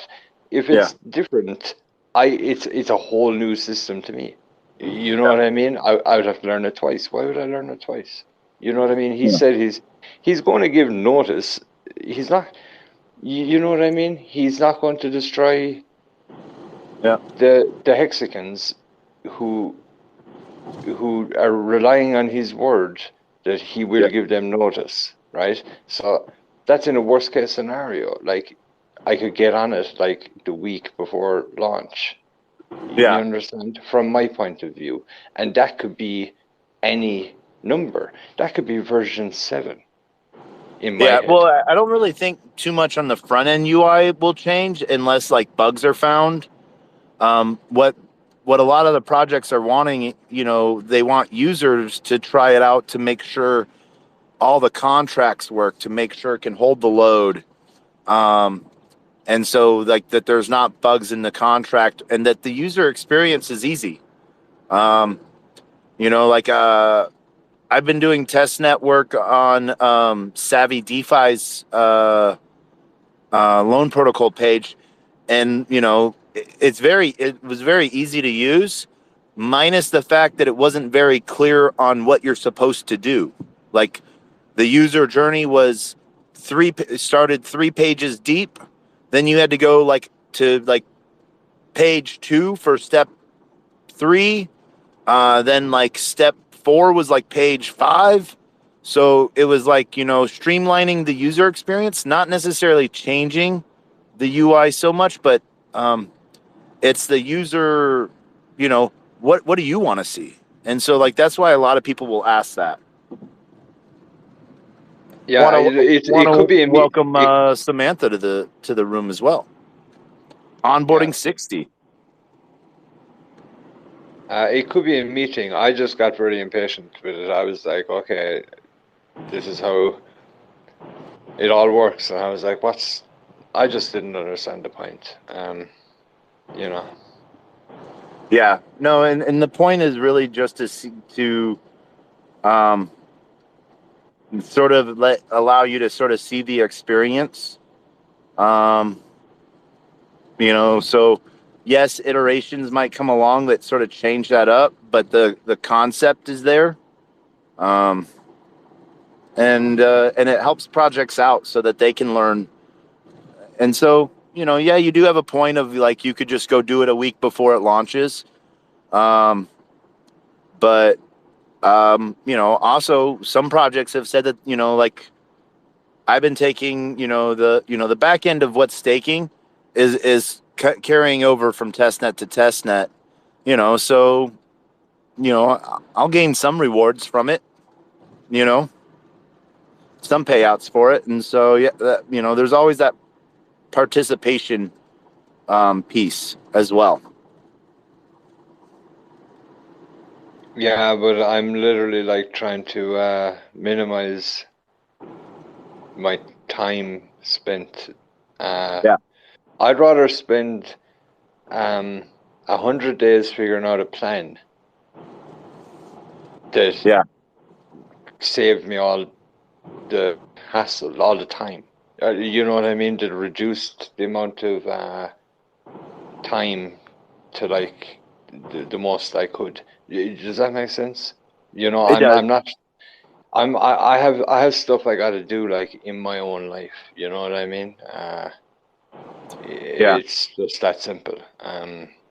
Maybe in the future I will have time to interact on the daily. Yeah. Even though I'm here every day, you would say I have a time, but whatever. I don't really. I can't. I can't. I can't. I have to do other things. I just have other stuff to do. Um, travel and stuff and whatnot. So it is Yeah. what it is. Yeah, I'm setting it up the way it suits me. You know what I mean? That's why I like Yeah. Phoenix. I can, and I like things like Phoenix, where I can just time it to suit me. Yeah. Nicely. And I was saying, just that's what I said when I got back on the mic. I'll have all the long time frame as my main play, but I would never be like all in one direction without any hedge. You know what I mean? Yeah. If my preferred play is staking, that's just my preferred play. I would still obviously keep liquid now that I understand what's going on. Well, I understand that you need liquid. Not all my tokens are staked, let's say, Yeah. And for part of that piece, I really like pools, so that there's the action, especially amongst like stable pools. Um, like so, one of the worries in a lot of things is like impermanent loss. But if I'm in a stable pool of like USDT to USDC, a dollar is a dollar. It's just what people prefer for whatever their preferred manner is. So I put in a, let's say I put in $100. I put $50 on each side. I may end up with $100 worth of USDC, or I may end up with $100 of USDT if it all goes one direction from like a major buy or a major sell. But I'm getting, what's the word? I'm getting reflections, or I'm getting interest on those that are trading and being part of. And so I like passive income. You know, staking is part of it. That's the long-term play, but um, a lot of protocols dexes offer LP rewards. One that you might like, TJ, if you want to take a look at it, is Camelot Dex, and their token Grail.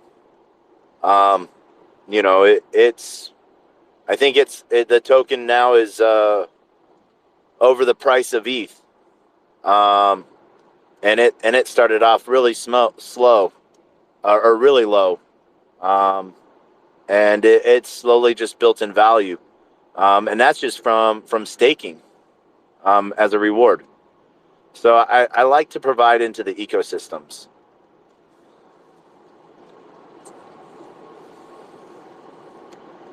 But it shouldn't be the only avenue, in my opinion. Do you not? I have a question. Do you know with the amount of wallets that you listed? Do you not lose track of things and whatnot? Oh yeah, I lose track of things, and I go and I find like. So one of the things that one of the projects that I use for tracking is Asset Dash. Um, uh, what is it? It's either Atomic Wallet, and that I can just put all of my wallet addresses in for like observational mode. Um, but what I really like is DBank.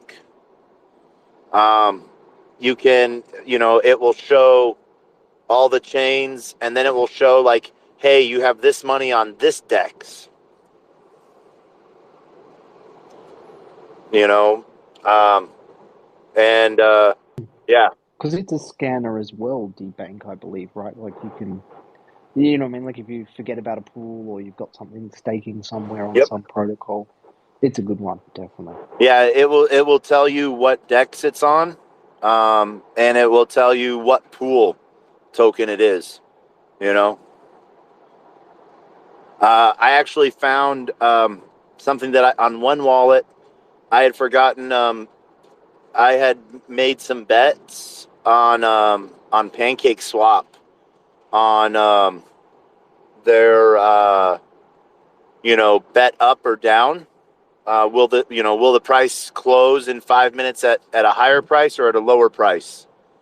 And you sort of make a bet, and I think I bet like $2, ended up winning like $15, and I forgot all about it because it was one of those like I'll throw that in there, and then I forgot to like check back in like 5 minutes, and that sat there for who knows how long, and I was like, oh, there's that. I forgot about that. Able to go clear that out. But it then also shows you where like stuff is on all your different wallets, and yeah.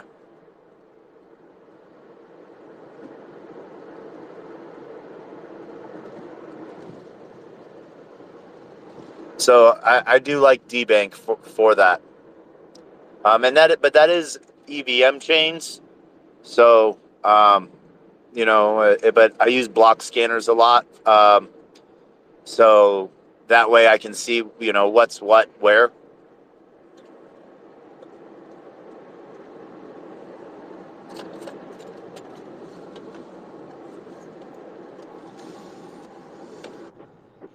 Well, next chain for you, mate. Tell us. You got to go for it. You got to take the dive. Ooh, I am being presented with Elixir of Life right now. Caffeine. Oh, I'd love a coffee. That'd be perfect. Energy drinks. Must be, I haven't had energy drinks in a while. I'm just kind of coffee myself out. Coffee is good. Unfortunately, I am on the road, and water is my. We stopped and filled up a bunch of water bottles, and grabbed a couple energy drinks, and yeah. So it is one of those things where 1,076 miles to go, and 957 miles under the wheel so far today. When I went to a doctor, last time I went to a doctor, I was getting my blood work done, and I got the results, and I asked him everything was fine in the results, right? So I knew there was nothing wrong, but I asked him what's the limit, the upper limit on B12, the thing that's in Red Bull, Yeah. and he said he actually said that there's basically none. There's basically none, and I said there is. He said like if you're 5 times above the recommended one, there's kind of like there'd be like a question, right? But it's not even necessarily a problem. He said. I was like 3 or 4 times the limit, and hardly anyone has it. As in, most people are below the limit. You know what I'm saying? And he said there's no issue with it. There's clearly no issue with it. Because there was no issue with the blood work, right? I probably drink, let's say 30 of them a week. Okay. Right. My on-chain record right now is, I want to say, 27 Red Bulls in less than 24 hours. Jesus, so how many do you need to have for your eyes to pop out of your sockets? Well, I don't know. I haven't Like gotten 50? there yet. I do not know the answer. That's like how many licks does it take to get to the center of a Tootsie Pop? The world may never know. This is true. Well, I discovered a fact about. Oh, let me find my coffee fact. Yeah. So you actually, if you continually drink coffee, you're not going to die from the caffeine or the coffee. You're actually going to die from water poisoning. Yeah, it's one of those I've got to find weird, funny things. You drink too. Well, actually, you can get water drunk. You drink too much water, and it actually penetrates the blood-brain barrier, thins out the blood, and so it's not necessarily water poisoning. It's just that there's more water than there is red blood cells. And so yeah, you can Interesting. get water drunk. I I can't. I don't drink it at all. I've drank so little water, it would amaze you. Yeah. So two cool facts. Since my actual degree is in like amino sciences, one drinking a heck ton of Red Bull and that B12, you'll have really good nails and hair. But one, I used to be I used to help a lot of people with diets and stuff like that. And one of the things that women that were overcoming, eating disorders, or people that were needing, for whatever medication reasons, they needed an appetite builder and they didn't want to take other methods. Large doses of overdosing on B8 will actually stimulate appetite. Very interesting, cool fact there. Where is B8 fairly easily found? What's that? Oh my gosh, why am I? It's not beets, is it? No. Maybe too funny if it was. I can check. I can check. Come here, Taco. It's a what did you do? Inositol powder. Inositol. Yeah. What's that? It would be a drug. No, it's B8. Okay, I'll look it up. Yeah.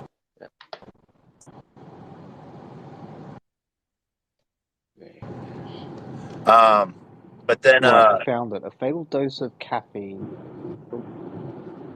When I was competitively training, I would have anywhere from a gram to 1.5 grams of caffeine a day.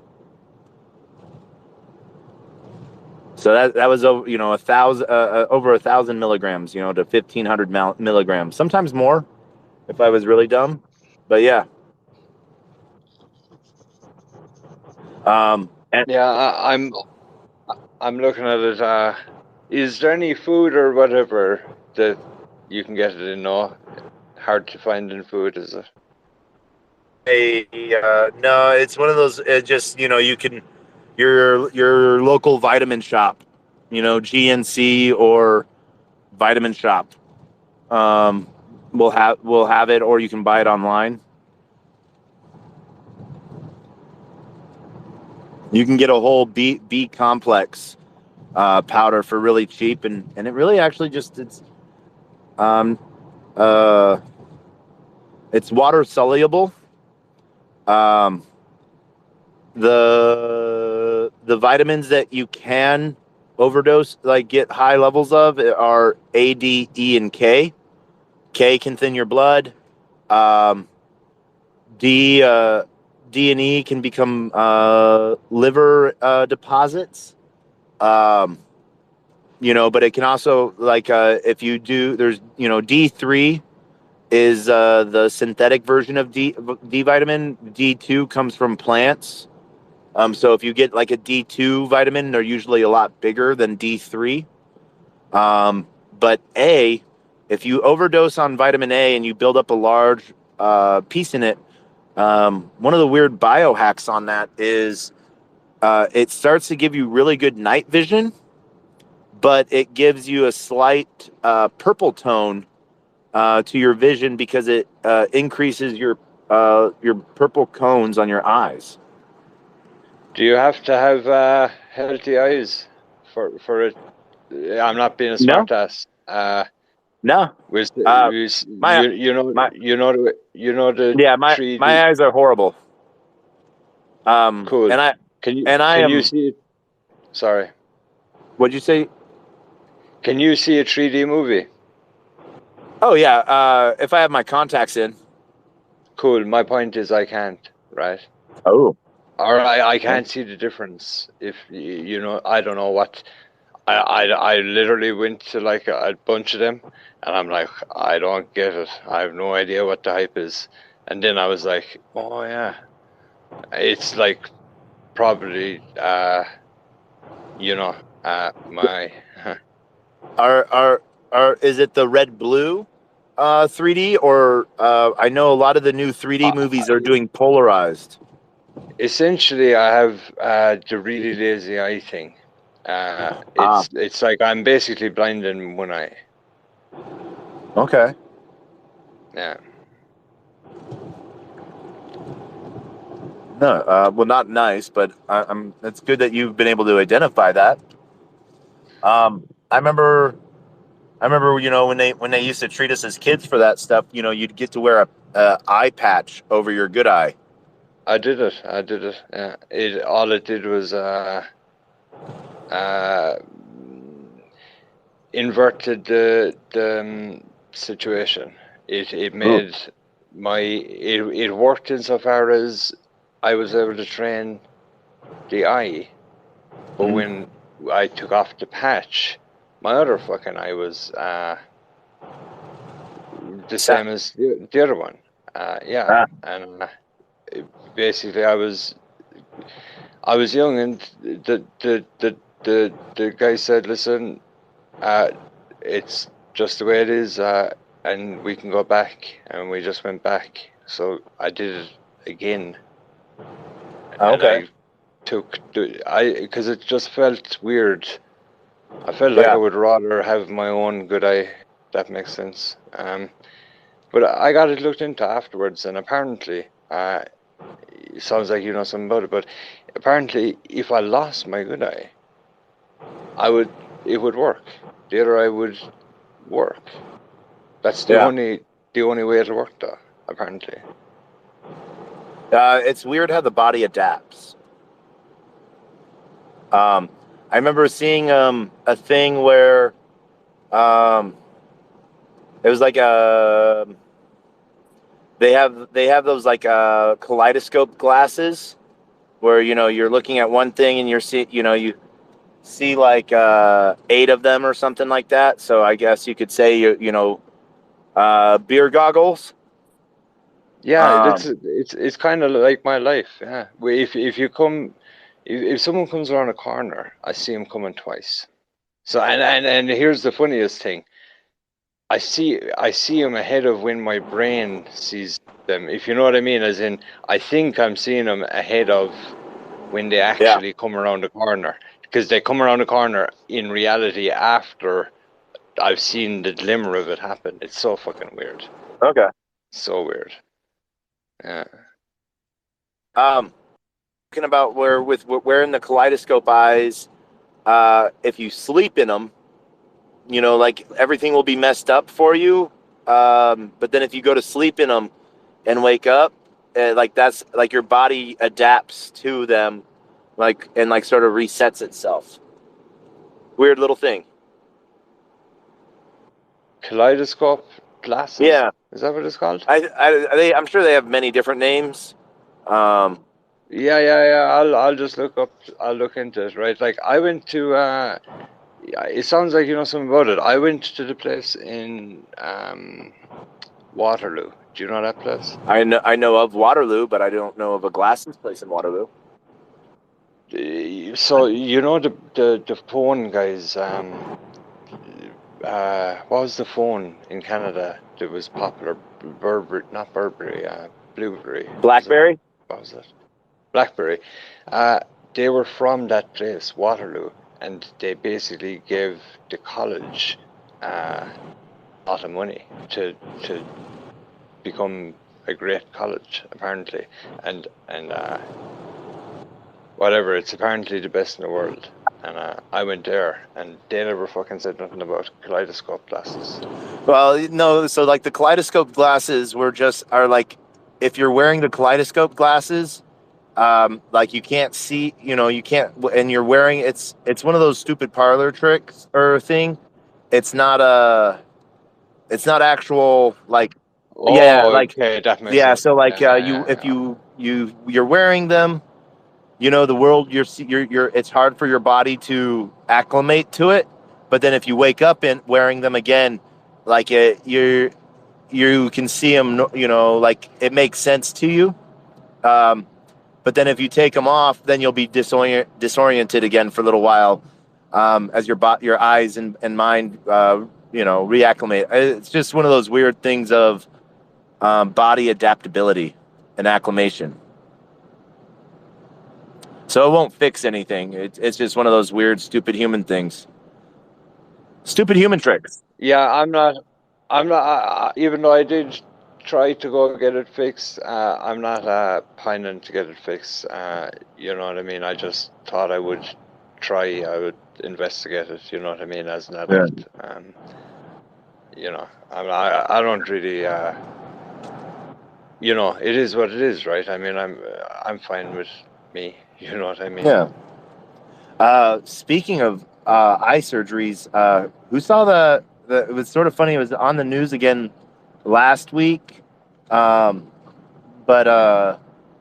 it was done like, I think, like 2 weeks ago. It made the news, and Mr. Beast released the videos of him like taking his YouTuber, part of his YouTube earnings, and paying for 1,000 people to have their eyes fixed with like a 10-minute laser surgery. I don't know. They didn't really say what was wrong with the eyes. I don't know if it was like cataracts or something else. But basically taking people that were, visually impaired, and pretty much blind, but then giving them a 10-minute surgery for free. And he got like a whole bunch of flack from people for like seeing it as a disability. No pun intended. And that it needed to be corrected when really it was like these 1,000 people all signed up to have it done, and needed. Did any of you guys see that? Or women? Yeah, I seen it. I watched a lot of his stuff, like, and I've liked a lot of his videos, because of how wholesome it actually has been, but that one for me, because of my eye, it was just like the best one. You know what I mean? Yeah. So I was so fucking I couldn't believe that people were pissed because I had the total opposite sentiment when I watched the video, right? And I was like baffled. I was like, you gotta be kidding me. I thought it was a joke. When I saw some person put out a video at the start saying the internet's mad at Mr. Beast over over that video, I thought that was a joke. But then, like, an hour later, there was like 20 of them, and I was like, whoa. Like, what? There's something wrong in the fucking world when Mr. Beast, Jimmy, like, think about it, right? So, like, they literally don't give him any credit for putting himself in that position to be able to do that. Like, he did that from his bedroom with a mobile phone, right? That's where he started. Kind of like, almost like Justin Bieber in a way, right? Yeah. You know what I mean? Just himself in a phone, he got it done. I don't get how people can be pissed at Jimmy. I really don't. I mean, he has given away more money than he has in his bank. Yeah. Like, do you know what I mean? Like, he has given it to people. Like, given it to people on camera, like, in 4K. And they're still pissed at him. They're like, how dare you How dare you have nice clothes? How dare you have nice clothes? You know what Yeah. I mean?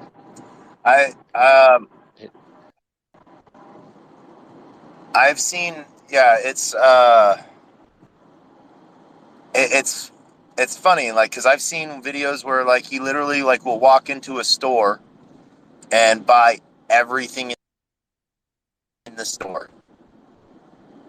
Um, He's and done it 100 times. 100 oh yeah, times. 100 times over, and then like people like get mad at him, like from like different states or different parts of the world, because they're like, you're hurting the community. The community can't buy anything from that store, and then like you're like, um, he literally just bought out an entire used sports equipment store and donated all of it to the high school. So like literally like bought everything that had been like turned in or pawned, and like winter coats and stuff and like ski gear and everything, and like donated it back. It's I don't. probably Yeah. it's probably another sports store owner in town that Yeah. starts it. You know what I mean? Because like, who could be upset? There's no way it's the staff to get the day off or get 3 days off because there's no stock and they're waiting for stock, right? It's not them Yeah. staff. It's not the boss. It's not Jimmy. It's not Jimmy's team. You know what I mean? Like Yeah. it's somebody who's it's to me it's probably just some local person who has no right to be involved. You know what I mean? They're probably sought after, though, right? I can imagine that whoever it is, like the media would essentially go after the story. Do you know what I mean? Yeah. Make the news kind of thing. Uh, you know, that's what I see that as. Because like, how could that? There's no way that was organic in my mind. No way. No way. It Yeah. doesn't make It's sense to me. well, haters gonna hate, as the saying goes. It's Yeah, but you know. on that man, out of it's not that he's beyond it. I'm not saying he's above it. I'm just saying, look at his track record and the amount of positivity versus negativity that his content has generated. Do you Oh see yeah. what I'm saying? I Yeah. bet you I bet you he can see on a chart that like, come here. There's like 20 million people who know there's a spike in the chart. You know what I Yeah. mean? Eh, It's it's Yeah. interesting. It's bullshit because everyone not everyone, but you know what I mean? Like most people have seen this guy for years. Like years. You know what I Yeah. mean? Uh he doesn't, you know, uh And it started with like dumb things among friends, taking YouTube winnings or YouTube earnings and just literally giving it away to friends, or friends of friends, it or actually doing like I remember one video from like 4 years ago. I want to say um, they found like they had like an abandoned town, and they went and played like hide and seek for like $20,000 or something like that. Yeah, Manhunt, I think it was. Yeah. And back in the day, like when he was years ago, apparently, this is what he said. I can't remember where he said it. He said it on some podcast or another. Himself and a few of his friends game planned this out for like a year, every day, and all five of them, I know it was like four or five of them, they all started streaming at the same time, roughly, and they all roughly have millions of subscribers each. Yeah. Yeah. So, you know what I mean? He put in a lot of work, and he did great things with it. How many cars has he bought? How many cars? I wonder. Yeah. You know what I mean? Like, I'm pretty sure he's bought 5,000 cars. You know, I'm pretty sure he's bought like in terms of meals, actual meals, wholesome, good, solid meals. He's probably bought like 30 or 50 million meals, like delivered them. You know Yeah. what I mean? It's one of the strangest things. You know. Yeah. But the other side of that is he is very, very clever. He is very clever. Uh, you know, I can see him putting out content, no problem anyway. You know what I mean, in a way. Uh, Yeah. you know, I don't think he's whatever. Like if they come after him, what's he gonna do? He isn't gonna back down. I doubt it. Oh You no, know. no. He's one of YouTube's largest content creators. It, the fact that he's doing it for good. Uh, what's one you were sort of saying. I would say I'd probably agree with you that maybe about 5,000 cars. I would say maybe about 4,500 of them. He gave away, and another 500 of them that he's destroyed in some way. Yeah, Um, that's you that's know. that's that's a lot of fun too, though, right? It's Oh yeah, for the content side of it, like yeah, it's great. Yeah, yeah. yeah, Do you remember when he bought a Lambo? He dressed up as a homeless guy. yeah, That was him, right? Yeah, yeah. He that was such a genius. That was one of the smartest videos I have ever seen. Because it was genuine, and he knew the outcome. He yeah, knew well, not that he knew, but you know what I mean. You can tell he knew what their code was internally. You know what I mean. He went and tried. It was genius. It was just genius. You know, that guy. I wouldn't be looking to make him my enemy. I'll tell you that.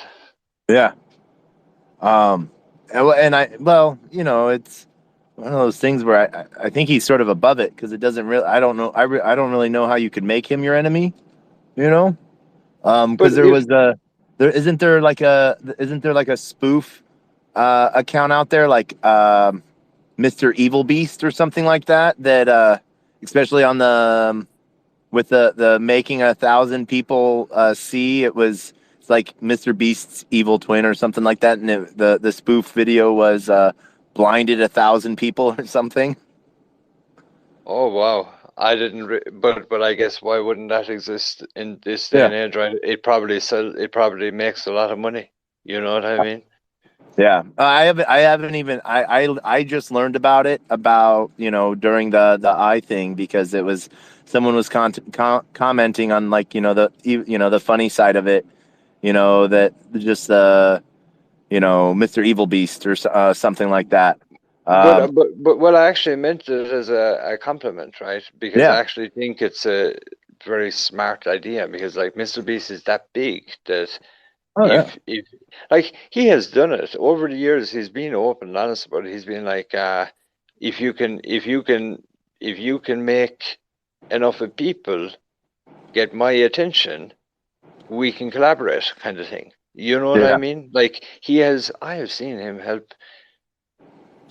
Oh, how many YouTubers? Do you know what I mean? Because they all, when they go get that experience, they turn around and they're like, well, now I'm a little mini Mr. Beast. You know what I mean? And Yeah. they're doing the same thing. So you know what I mean? Yeah. It's yeah, I don't know. It seems to me like someone is trying to target him, right? Because I don't buy that it was organic. I just don't. You know. Yeah. It Huh. could be Well, it could be there's it could be Elon getting ready to launch a thing, you know what I mean, and playing like super whale games, trying yeah. to trying to bait him into a contract. You know what I mean? Yeah. But there's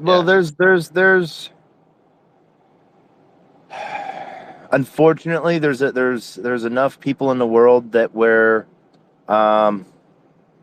let's see, lane ends, merge left. I am left. One of the great things about, where we live and how we live and social media is everyone's allowed to have an opinion. The downside fact of that is everyone's allowed to have an opinion.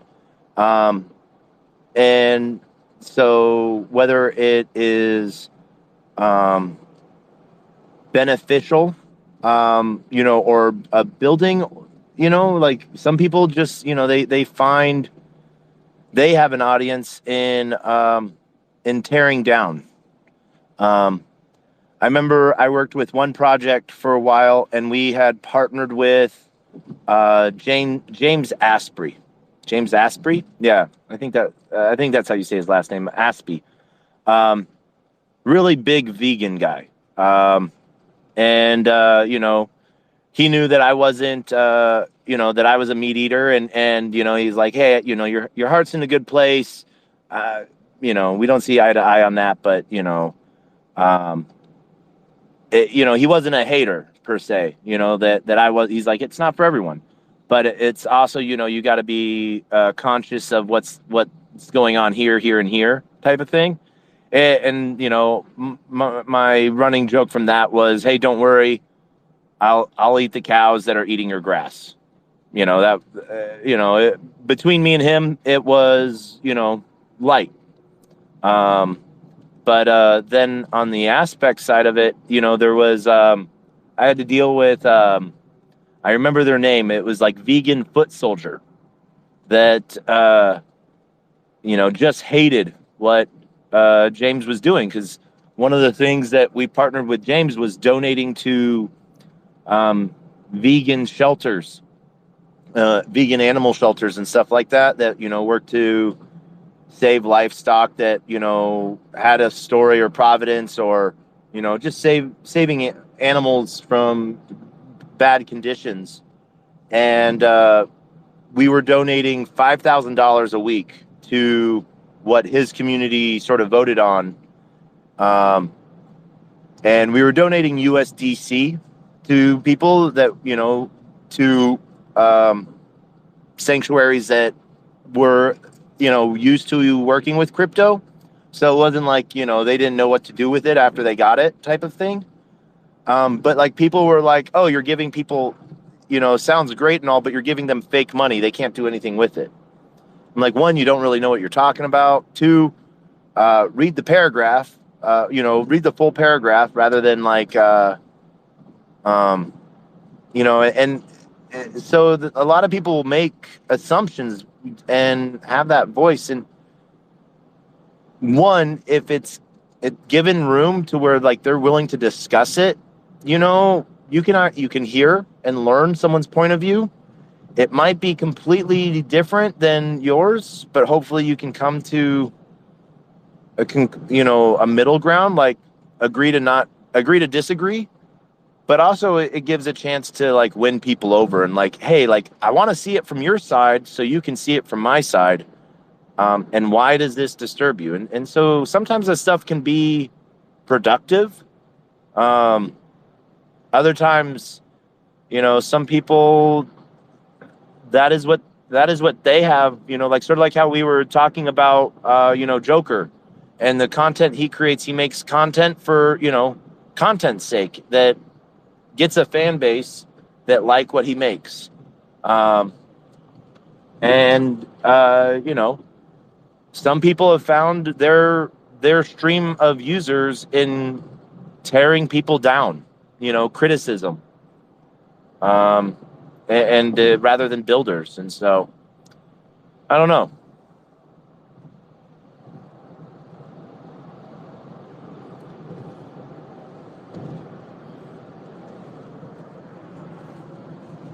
But that Do you know where the story began?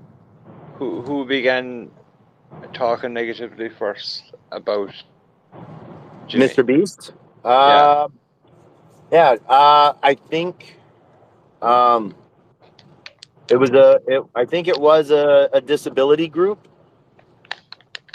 Um, because they said that he was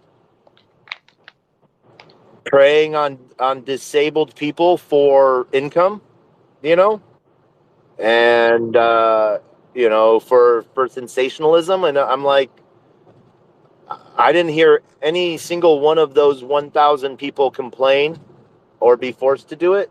And I think that's where it started.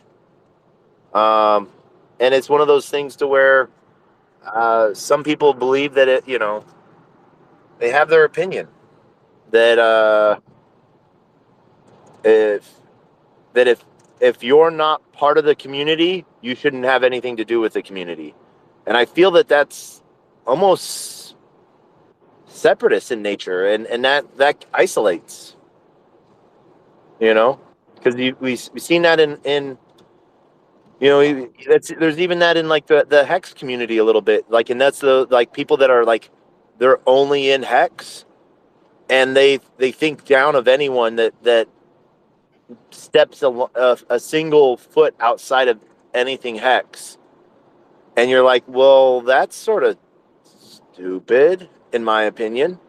There's so much more you can, but why would you waste? I didn't know people had that much time to where they could, you know, sort of isolate. And I don't know if it comes from a place of feeling fragile in your position, and you're like, no, you can't leave the tribe type of thing, because if you do, then it might make other people leave, or other people might venture out and find something else. And I'm like, you get in something in, like, I know roughly about the 5555 club. You get into the 5555 club. What, am I just supposed to wait for 5,555 days, or am I supposed to do something else in the meantime?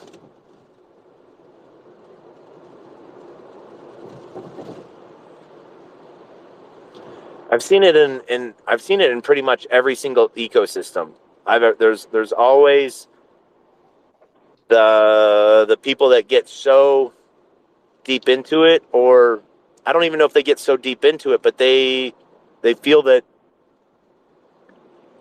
if you're not a Puritan, I guess you could say, then whatever else you do is shit. And it sort of sucks that there's that tear down mentality in place. Yeah, I felt it. I got kicked out of Hex. Come here. I only found Hex in after day 900, right, of its life. And Yeah. I think Jack came out with Zen around day like 1000, right? Not far after it, kind of thing. Yeah. So I didn't even find Hex for that long, and I was pretty much kicked out of Hex, even though I was never really in Hex anyway. You know what I mean? But they were like pissed just that I was in the chats, like asking like whatever questions I was asking. Like, I mean, I annoyed them. Like, yeah, they didn't fucking want me there. That's for sure. Yeah. And that's sort of what that's.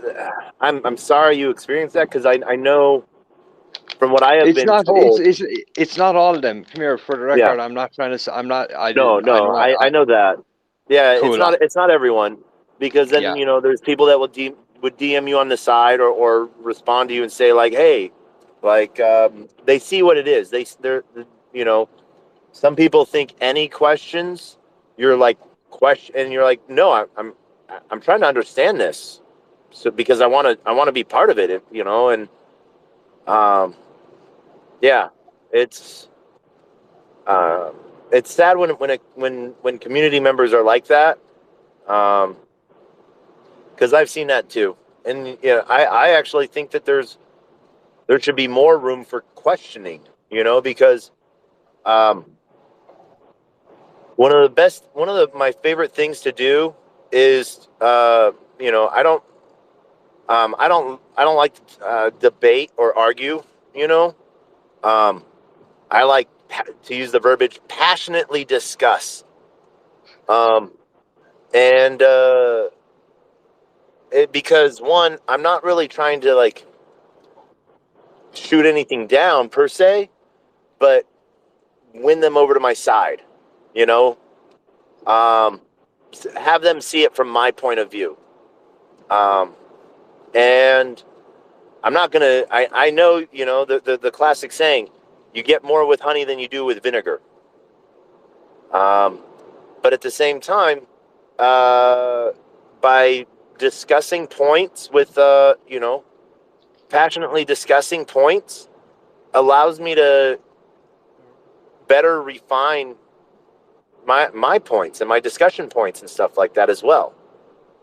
Or see it from learning new ways of explaining it. And so, yeah.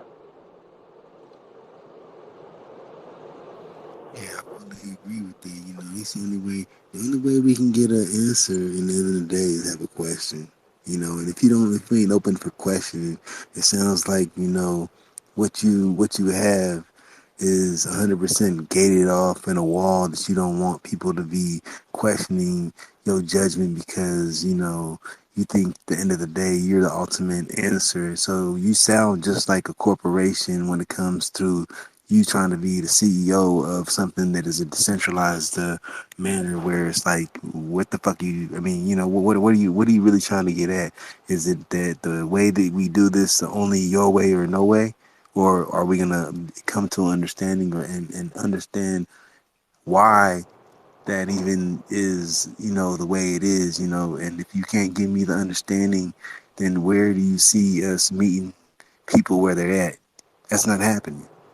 So the whole ethos of what you know, what you try to bridge upon or trying to build upon or try to get people to be involved in what we are doing is out the door because you're not what you're not trying to do. What you're trying to do is you're trying to 100% mind control somebody so that you can get them to buy into the philosophy which you have without any kind of understanding of the the the other another one's position.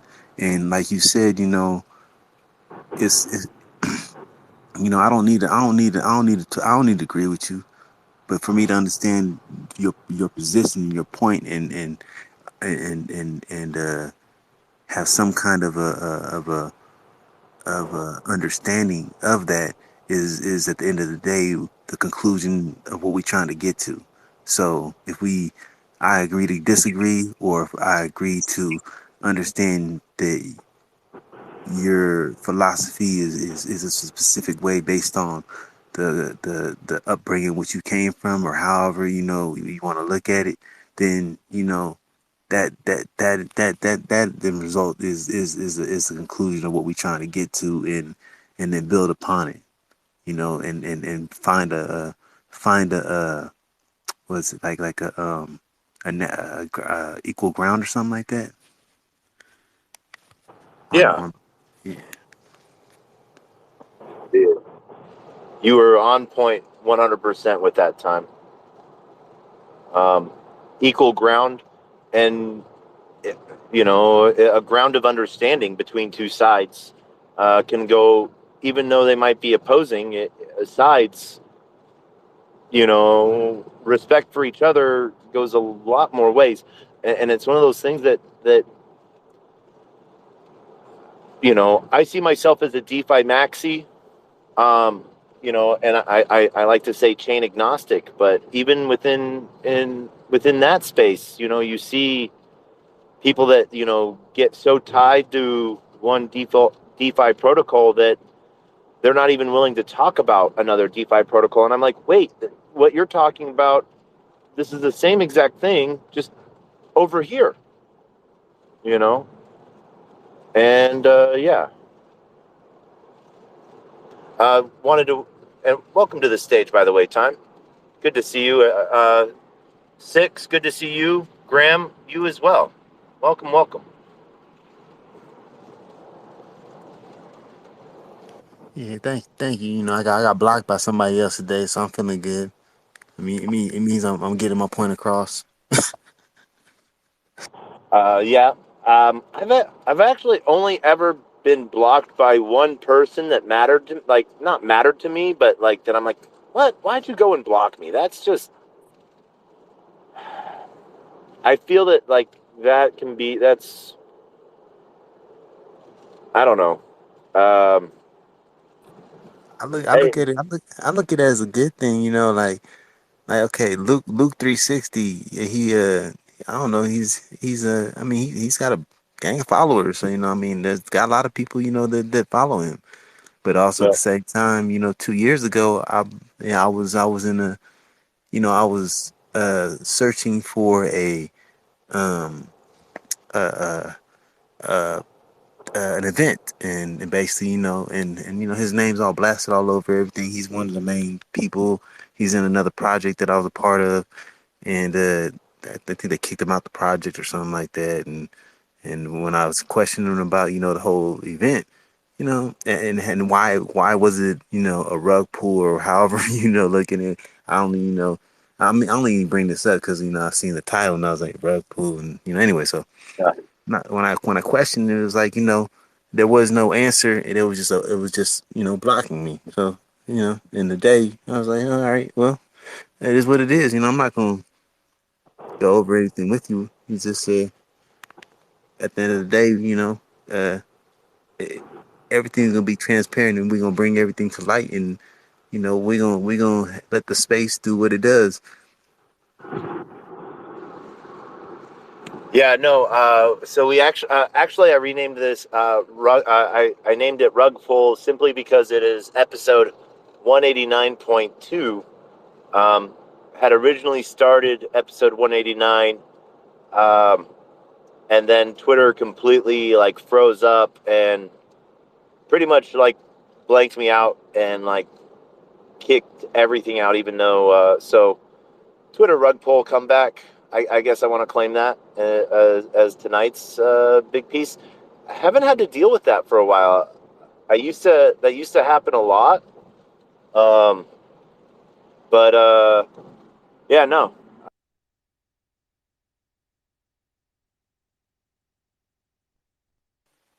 I think we lost. Well, either I'm losing you or we all lost you. You might have broke up a little bit. So, but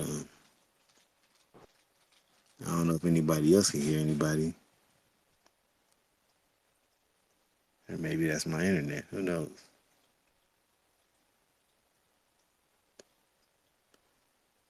But nevertheless, if anybody can hear me, yeah, okay, Oh. I hear you a little bit.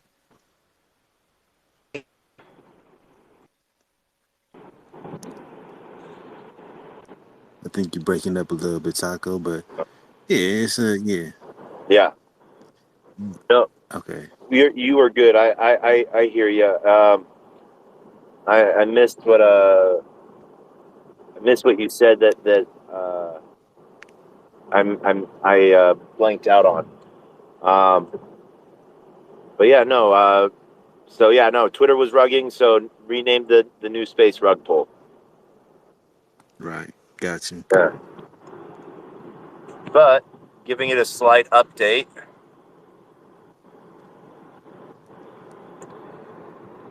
So I got a question. Is Hex gonna be up there at Denver? That I don't. Um, that I don't know. Uh, Oh, okay. I know there's going to be a couple. Uh, there's going to be a couple pulse chain projects there, um, and I'm going to be helping uh, uh, promote a little bit for um, guerrilla marketing for one of them. So yeah, um, that's going to be fun. Um, but yeah, there's going to be a couple pulse chain projects there, um, and was hoping that Alex was going to be able to make it out for to talk about Icosa and Hedron. Wasn't able to secure a booth for him at East Denver, but but then with what he's got building and what he's been building on, that sort of took him into the deep dive rabbit hole, from what I was told, to where he can't sort of step away right now. So yeah.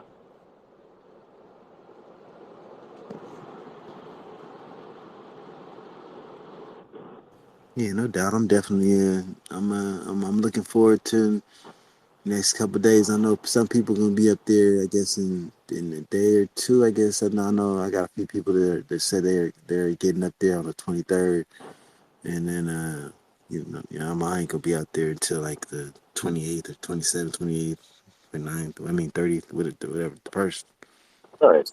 But yeah, I'm trying to make things happen and you know get that real in person contact. I got some a lot of things that are happening. So I definitely try to make sure I tap in with you. And I don't know if Flip gonna be out there, because I know I know Near got a few different things going on out there as well.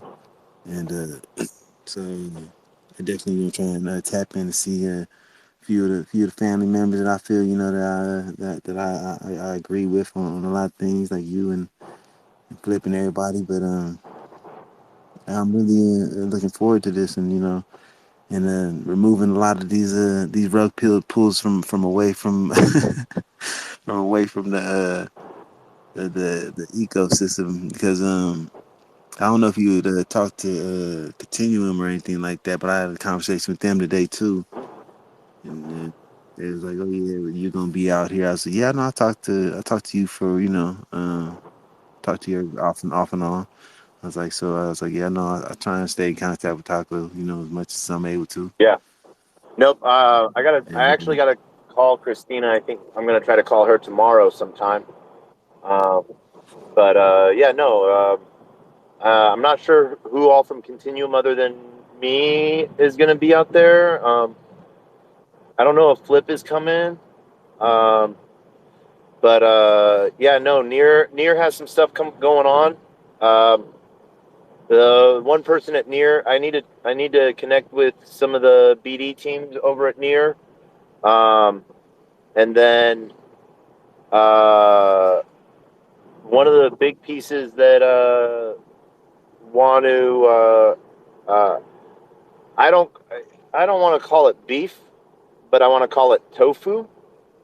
Uh, it is with one of the lead BD ecosystem liaisons. Really smart dude. Um, just bad execution on some things, and some miscommunication, just difference of opinions that hash out. And but it was one of my biggest turnoffs for Nears is the leaders and liaisons. Tech is good. Excited to see what that sort of goes on with, and so yeah. that's what's up.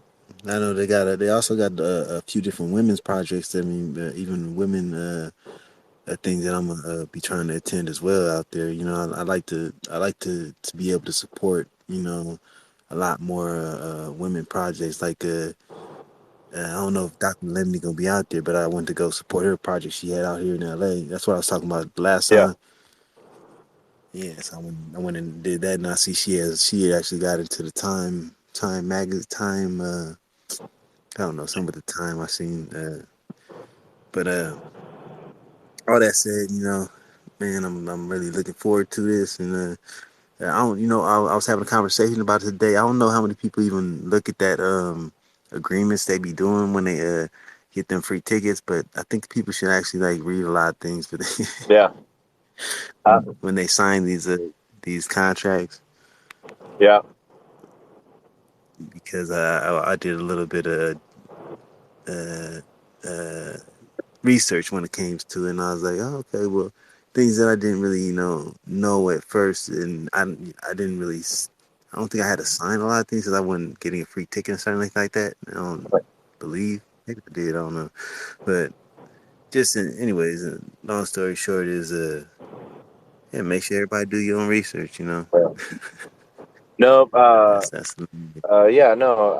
I know Herdow is doing an event that I'm going to, and yeah. That's what. and Blue Dow is doing an event, um, Yeah. and then Right.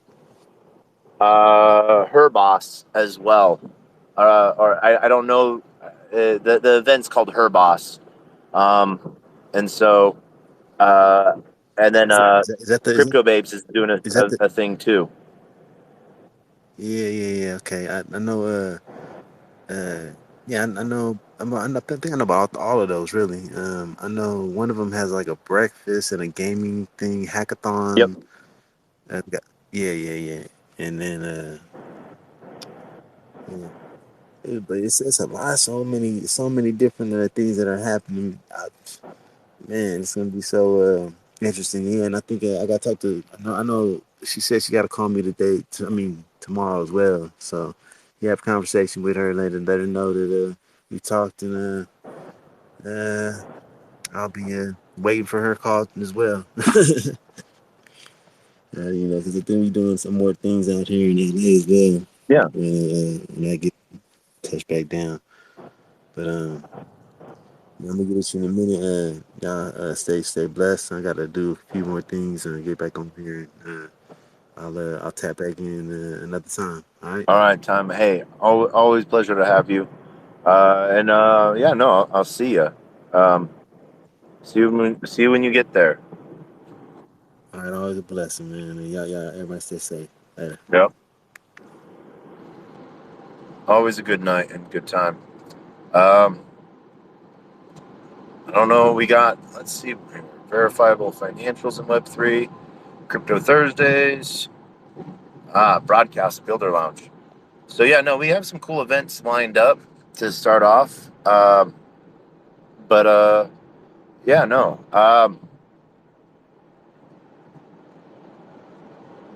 It's ETH Denver is going to be a lot of fun. A lot of different events there.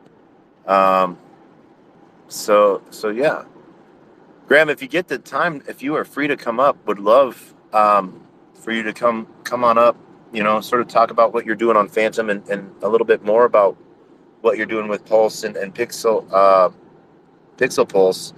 Um, and yeah, but that's sort of uh, a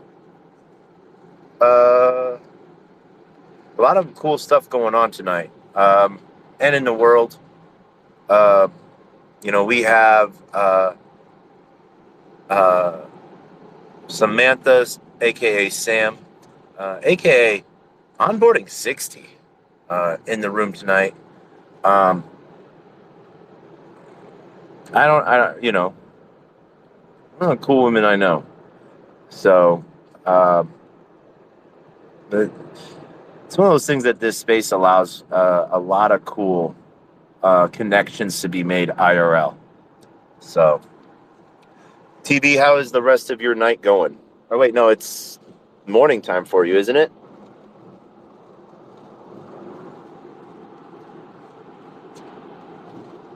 No, it's nighttime. Well, it's morning, I guess. Technically, it's after midnight, right? Yeah. I think it is 2:30 here. I don't know if I've moved time zones yet. Yeah, nope, it's still 2:30. So I've crossed into Central Time Zone. So we got 1,000 miles under the belt. What kind of car do you got? 2018 Chevy Equinox. Does it auto drive, autopilot? Like I know you said autopilot, but does it auto drive? No. No, I just cruise control. And that is all I really need. It's very simple.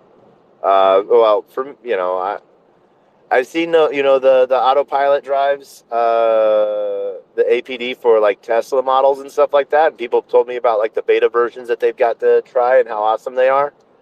I don't know. Something about doing it yourself, which is just really cool.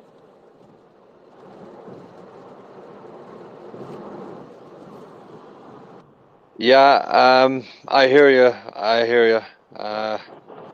Apparently, all the cars have chips anyway, though. So, you know,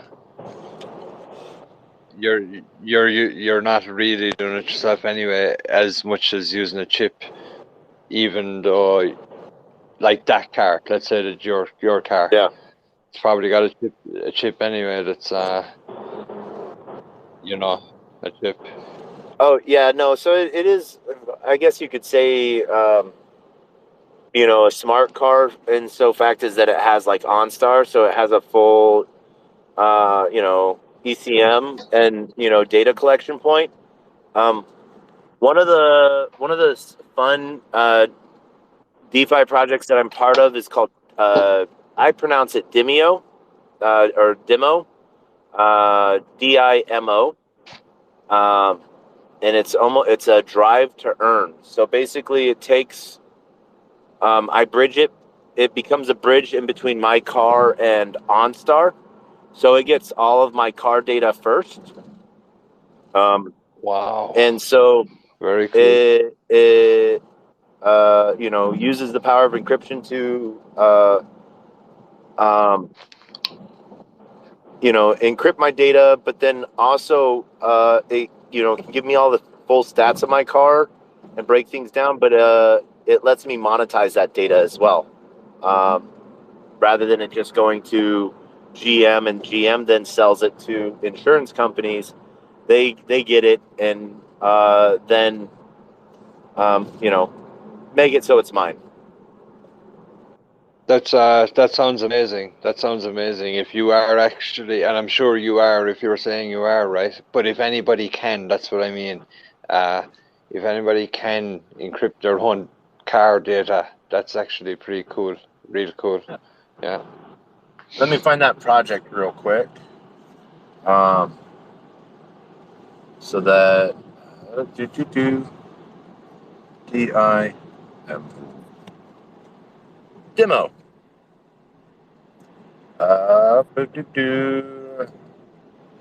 Here we go. Oh, retweet. Boom. There you go. It is in the jumbotron now. Um,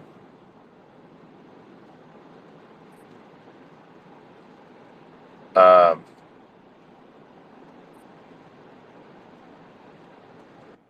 I'll have to drop out and come back in to see it. My phone is you're in one of those. my Twitter ad. It usually sometimes just takes a minute to load up.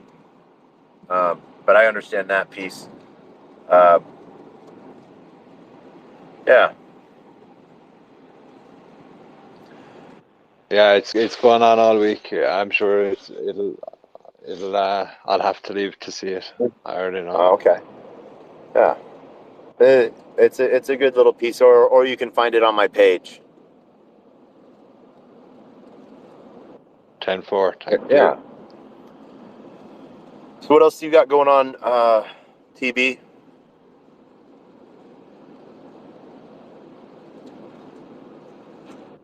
Sorry, I was going to your page. Well, mainly my main plan now is in the short term is get on Telos and learn what that's about. Yeah. You know. All right. I don't do anything exciting on the blockchain, you know. Yeah.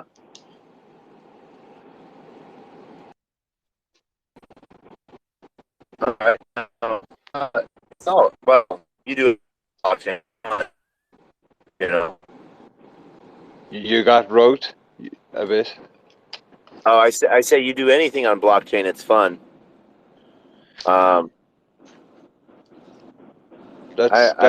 Yeah. That's why I don't do too much, because I don't really know what it is yet, right? I'm like, I don't really want to be doing interacting with things that I don't know what they are and etc. You know what I mean? Yeah. If you know, whatever. Whatever. With my luck, if I just like blindly bought into fucking something, it would end up being something really terrible. You know what I mean? As in, like it would be a setup. You know what I mean? That kind of Yeah. thing. So I just won't do it. You know what I mean? I made one exception. I already made it. I took the chance already, and it seems to worked out all right. Yeah. So it's done now, kind of thing. Yeah. If Graham comes up, he's a visual. He claimed he's a visual designer for Phantom. I have some questions for him. But no, I call those some of those things, Degen plays of the day. Um, I remember, but like 2 months ago, I was watching Etherscan, and I started to see a token get moved a lot. And I looked at the contract. The contract, was good. I didn't see any suspicious line, any like sub wallets or anything like that written into the contract. I didn't see any crazy lock fees or anything like that, and I saw that it was set for open trade and stuff like that, and that there wasn't a renounced trade piece on it. And I bought into it, not even knowing anything about the project. I bought into it, and then I started following the social links, and this was at like 3 o'clock in the morning. And hey, I just made it into Illinois. And so I then went and then I found out that they were having a Twitter space at that same time. And so I jumped into the Twitter space and, came up on stage, and I'm like, hey, I just saw your token moving on Etherscan, and bought some of it and threw it into an LP pool. And what did I buy? And they're like, wait, what did you just do? And I was like, yeah, no, I just saw this token moving. And they're like, that was the Degen play of the day. And they're like, here, let a bunch of the different community members like sent me different things and like to integrate me into the game. And I guess I bought a game token. And yeah, so it was sort of fun on that piece. But that's like the Degen stuff I do. Does it always work out? No. But I do have a history wallet where I like to collect scam coins and rug pulls, because it's one of those fun wallets, I guess you could say, of you don't really do anything with that wallet other than like collect some weird things. But I think I have like over 150 rug pull tokens on it. Yeah, I mean, I would get heartbroken if I did it once. If I invested into one thing that was that, I would be gutted, let alone 2 or 3 times. You know what I mean? I wouldn't. I'd hate whatever. You know what I mean? Look, I think it's different for everyone, right? If I had a lot of tokens in a few years and whatnot, I'm sure I would probably do something similar. Like I try and identify fucking tokens early. Not that I invest in them, but I still pay attention to them and whatnot. Do you know what I mean? Yeah. I'm trending that way, but I mean, it's just not where I am today. I'm not interested in. I've been a degenerate, like an actual degenerate in real life, like IRL, like so. I'm not. I'm over it, like Yeah, no, I have alerts set for deployer wallets. So when new tokens are launched, I get notifications, and I'll go and watch. I'll go like deep dive into that. So seeing stuff when it's first launched and stuff, see where it's launched to, and yeah.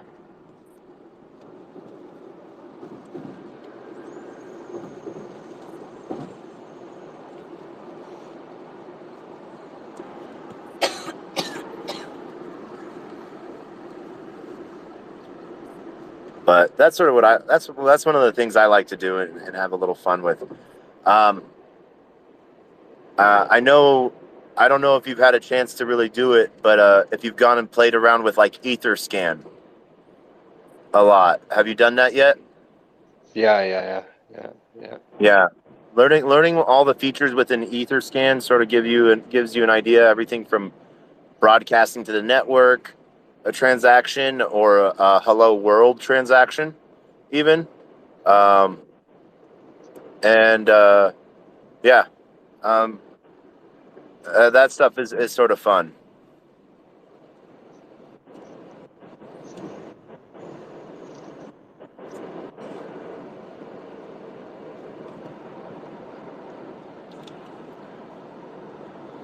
But yeah, TJ, how has your day been going? Mate, not too bad. Just what are we on now? Early evening, so I should finish work shortly. If I play my cards right. All right. If you don't, what do you do for Web 2 work? Or are you Mate, Web three fully? oh, like I'm old school techie government worker in IT. Okay. What do you do for IT? Remote deployment solutions.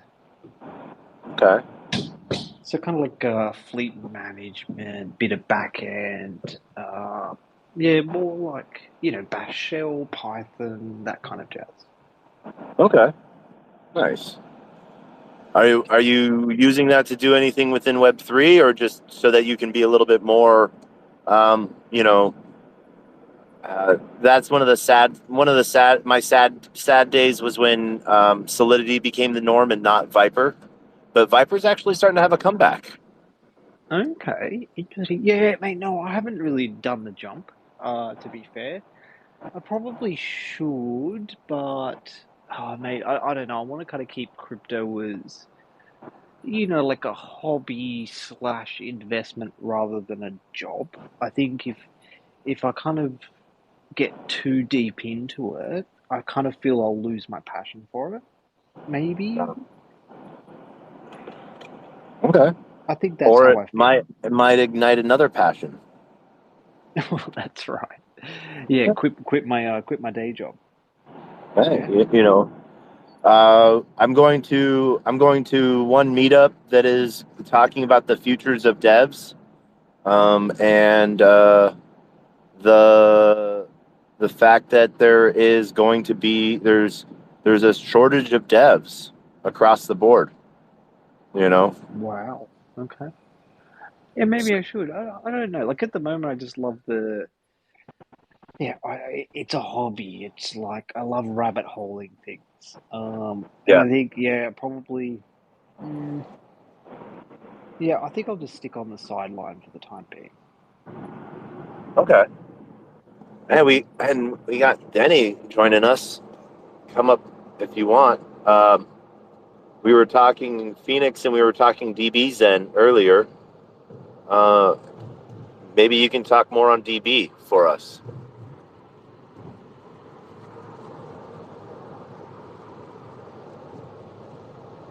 I know because didn't DB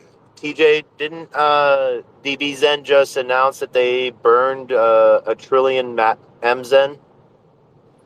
Gosh, already? No, haven't paid attention. Uh, Okay. I've been off in Purple Land. Ooh, Much Purple Land.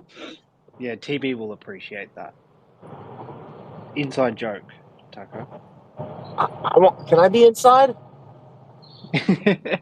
You can. No, it's just one of these projects I name drop too much, and I'm just going to call it Purple Land. So I just Is that popsicle? no, tell us, mate, tell us. Oh, Talos. Okay. Oh, I don't yeah. know why I'm so obsessed. I just haven't. I don't know. I don't know. I've got to stop, but I don't know. Do you ever get that way with projects where you just kind of get so embedded and involved that you just, you know, you have wet dreams about it? Yes. Yeah. Well, I was like that for a long time with with Polkadot. And then I fell down the Solana rabbit hole for a long time, and and it's one of those things to where I think I have to, I fall down rabbit holes so I can learn a lot, so that when I decide to peek my head out, and like a groundhog and see if I can see my shadow, I can be like, oh yeah, there's all these other things. Wait, this is how it can all intertwine. Today I got to have a meeting with, who was it? So his name's Vivek. He's one of the BD techs, um, uh, uh, for Swing, and Swing is like a bridge, but they integrate. So looking to maybe integrate them into Stella Swap, and then a couple other projects that want to integrate, easy SDK for bridging. And they overlay. They basically aggregate different bridges for swaps for the best swap possible for someone. So they don't hold any liquidity. They're just a transfer agent, but they use like Axelar. They use Layer Zero, and they use like Squid, and they use, I think he said, like 26 different bridges right now. Wow, nice. And so like the reward system is on their validators for the best swap possible for someone. And that reminds me of like Cow Swap and how they have their what Cow Swap does is, their coincidence of wants. But the validators are rewarded. Well, they don't call them validators; they call them solvers. So the solver that figures out the best route to give, with the lowest fee and give the person the most, bang for their buck, wins. Wins the fee. So, it sort of helps. It incentivizes the best trade possible for people. Swapping from token to token. But I really like it, and being part of the DAO for it is just really fun. Yeah, it's good to get involved, right? Even if it's Yeah. not from an investment perspective necessarily, but just to be participating and a Yep. part of the change and the direction. Yeah, it's a good feeling. Yeah. No, it is a good feeling. Yeah. Denny, how are you doing tonight? Oh, I'm doing pretty good, man. How about yourself? Do you have a general time frame when you usually start these chats? I know it's late for you again, but I started tonight at 11:30 p.m. EST. oh man, where have I been? Okay. Yeah. And been going what 3.5 hours now, almost. And then this one's gonna be a long show tonight. Just easy, chill, little Degen talk. Covered the heavy stuff earlier on, talking about, and then just degenning on Zen and other protocol pieces and what all the moving parts. Yeah, it's what were you guys chatting about DBs? And I'm kind of familiar with it, not super. I'm not involved with it directly, but we were actually talking about it on Telegram a little bit last night, and we kind of started joking around, and you know how it goes. One thing led to another, and then all of a sudden I'm on AZen, just like bumping the price around with a couple $100, pretending like I was a whale or something. But, Yeah. um, Yeah, I mean, it seems like a lot of people are pretty excited about it. I can't tell if it's just strictly because of the tokenomics or just strictly because it burns Zen. Or I mean, obviously it's both, you know. But Yeah. I haven't really gotten a good feel for people who are involved with it yet. Yeah. Yeah, I don't know if you guys in here have any input on that, but I mean, you know, it's obviously like it's a circular motion kind of thing, obviously, but yeah, I don't know. I haven't done anything on DBs with DBZen. So yeah, no, I don't even know what the tokenomics are.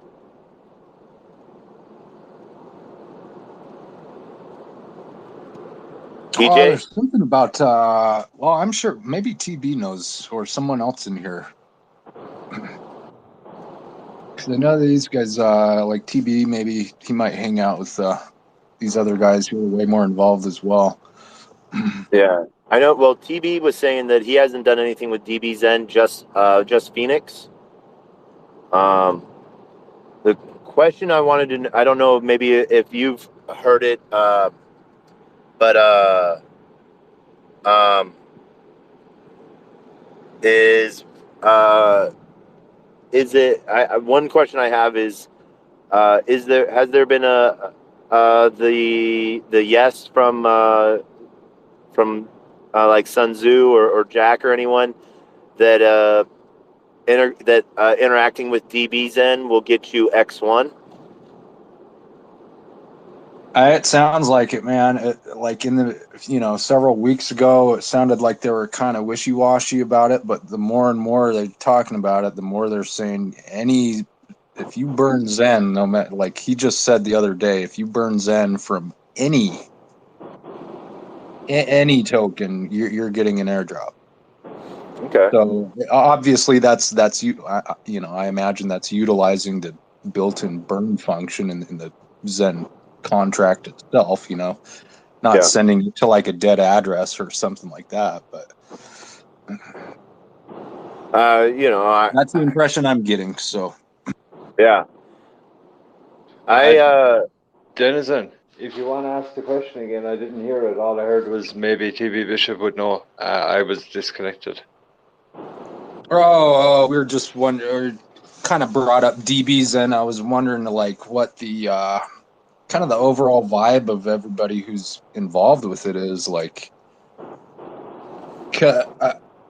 I mean, obviously they're getting involved in a third party token, right? Which is good. I mean, it actually seems pretty damn great from what I've read. I've read the white paper a couple times. Kind of followed it in the dev chat while he was in there, and so on and so forth. But I'm just wondering. I don't know. I guess I just need to get more involved and just open my eyes a little bit and see how like serious everybody is who's getting involved with it. Like if they're going to stick with it, because I mean it's only been a week, obviously, but it's like, are they stoked because they're looking for prices pumping, or are they stoked for what DBZen is going to be in 5 years from now? You know what I mean? Yeah.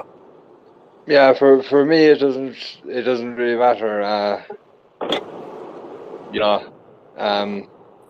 I'm going to be pretty selective about how I use my Zen. Right? I mean, I think whatever. I think it's everyone will use theirs in differently. Ultimately, we'll all have a different heat map. Yeah, definitely. Denny, Yeah, are I you mean, getting either ready way, for the Phantom? Are you getting ready for the Phantom's NFTs? No, man, I'm not. Okay. It's definitely crossed my mind. I should have been doing that 4 months ago. Yeah. But just this week I started finally getting into Moonbeam and Avalanche. I have 6 bases covered so far. I'm probably not going to get on all of them, but yeah. Are you Dan? I don't remember. Are you in the NYC Zen the Zen ZenYC chat Telegram group? No, I didn't even know it exists. I probably shouldn't belong there because I'm on the West Coast. Yeah. So one of the things with Moonbeam, I have this weekend I'm going to be talking with my founders and stuff like that because I'm part of Stella Swap about whitelisting Zen, so you don't have to copy and paste the address in. But then nice! You got connections, huh? I'm part of the team. Oh Yeah. shit! That's amazing, dude. Yeah, earlier when you were talking about how you were into Polkadot a while back, I was pure Polkadot a couple years ago and got super excited about Glimmer like before launch and everything, and then lost track. Kind of bowed out for a little while, and here it is. It's like, yeah, I'm digging it for sure. Yeah, no. So Stella Swap is my dex. I'm employee number 9. Oh no shit! That's awesome, man. Yeah. Congratulations. Cool. Yeah. And so one of the things that right now you can. So we just launched our Pulsar, which is our version of concentrated liquidity / like a Uniswap V3 fork. Well, you can't fork V3, but it's our version of it. And so I'm having to fight for the aspect of like whitelisting pools that are either created or whatnot. And so what I'm trying to do right now is get people to join the Discord group and not just do like a When Zen type of but like use Stella Swap. And I've been setting up some LP pools and stuff like that. I plan on the 2 pools that I'm trying to convince us to build, and I don't necessarily know if I'll be able to convince for rewards for it. Incentivization. Usually incentivization comes from a project itself. But one of the things trying to get is it listed as a Pulsar pool so people can see it and trade on it if they want to, rather than just having to copy and paste the address in. So, yeah, it's originally I was when I first joined the team, I was the director of business development and investor relations. Now I'm just in business development and basically our ambassador program. So helping set up different ambassadors around the world and overseeing those teams. And that's epic. That's cool. You should definitely keep talking about that in the community. I think it'll really perk up some ears, Yeah. So that's it's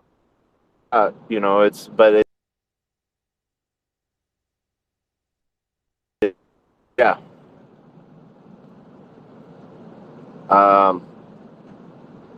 It's just trying to break. Said this. You said was it Pulsar? Is that what you said? That's the name of it. Well, so Stella Swap is our StellaSwap.com. We have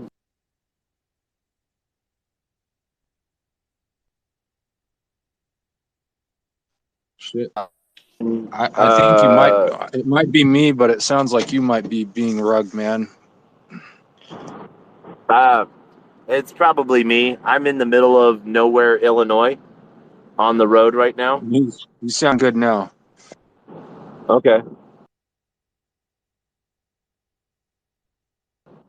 All right, sorry to cut you off. So this pulsar thing. Yeah. Is, So we have our.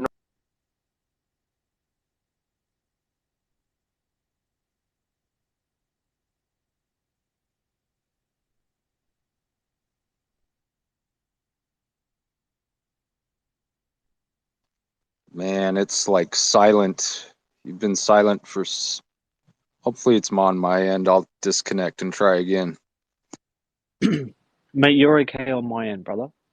So you know. Oh, okay. Yeah, we can't hear you, Taco. Just keep driving. And get through that patch.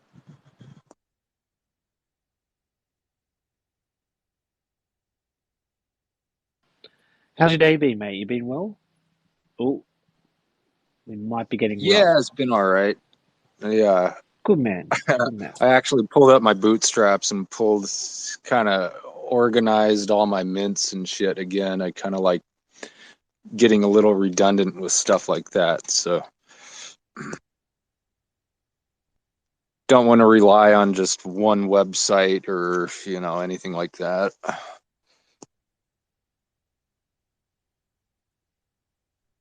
But yeah, I'm stoked. I kind of wish I'd started minting on the other chains earlier. I knew the value that they proposed, but I didn't do it. I was focusing on Ethereum mostly for the most part, but that's all right. So Yeah, just I keep haven't going. We got moved yet, plenty of mate. time.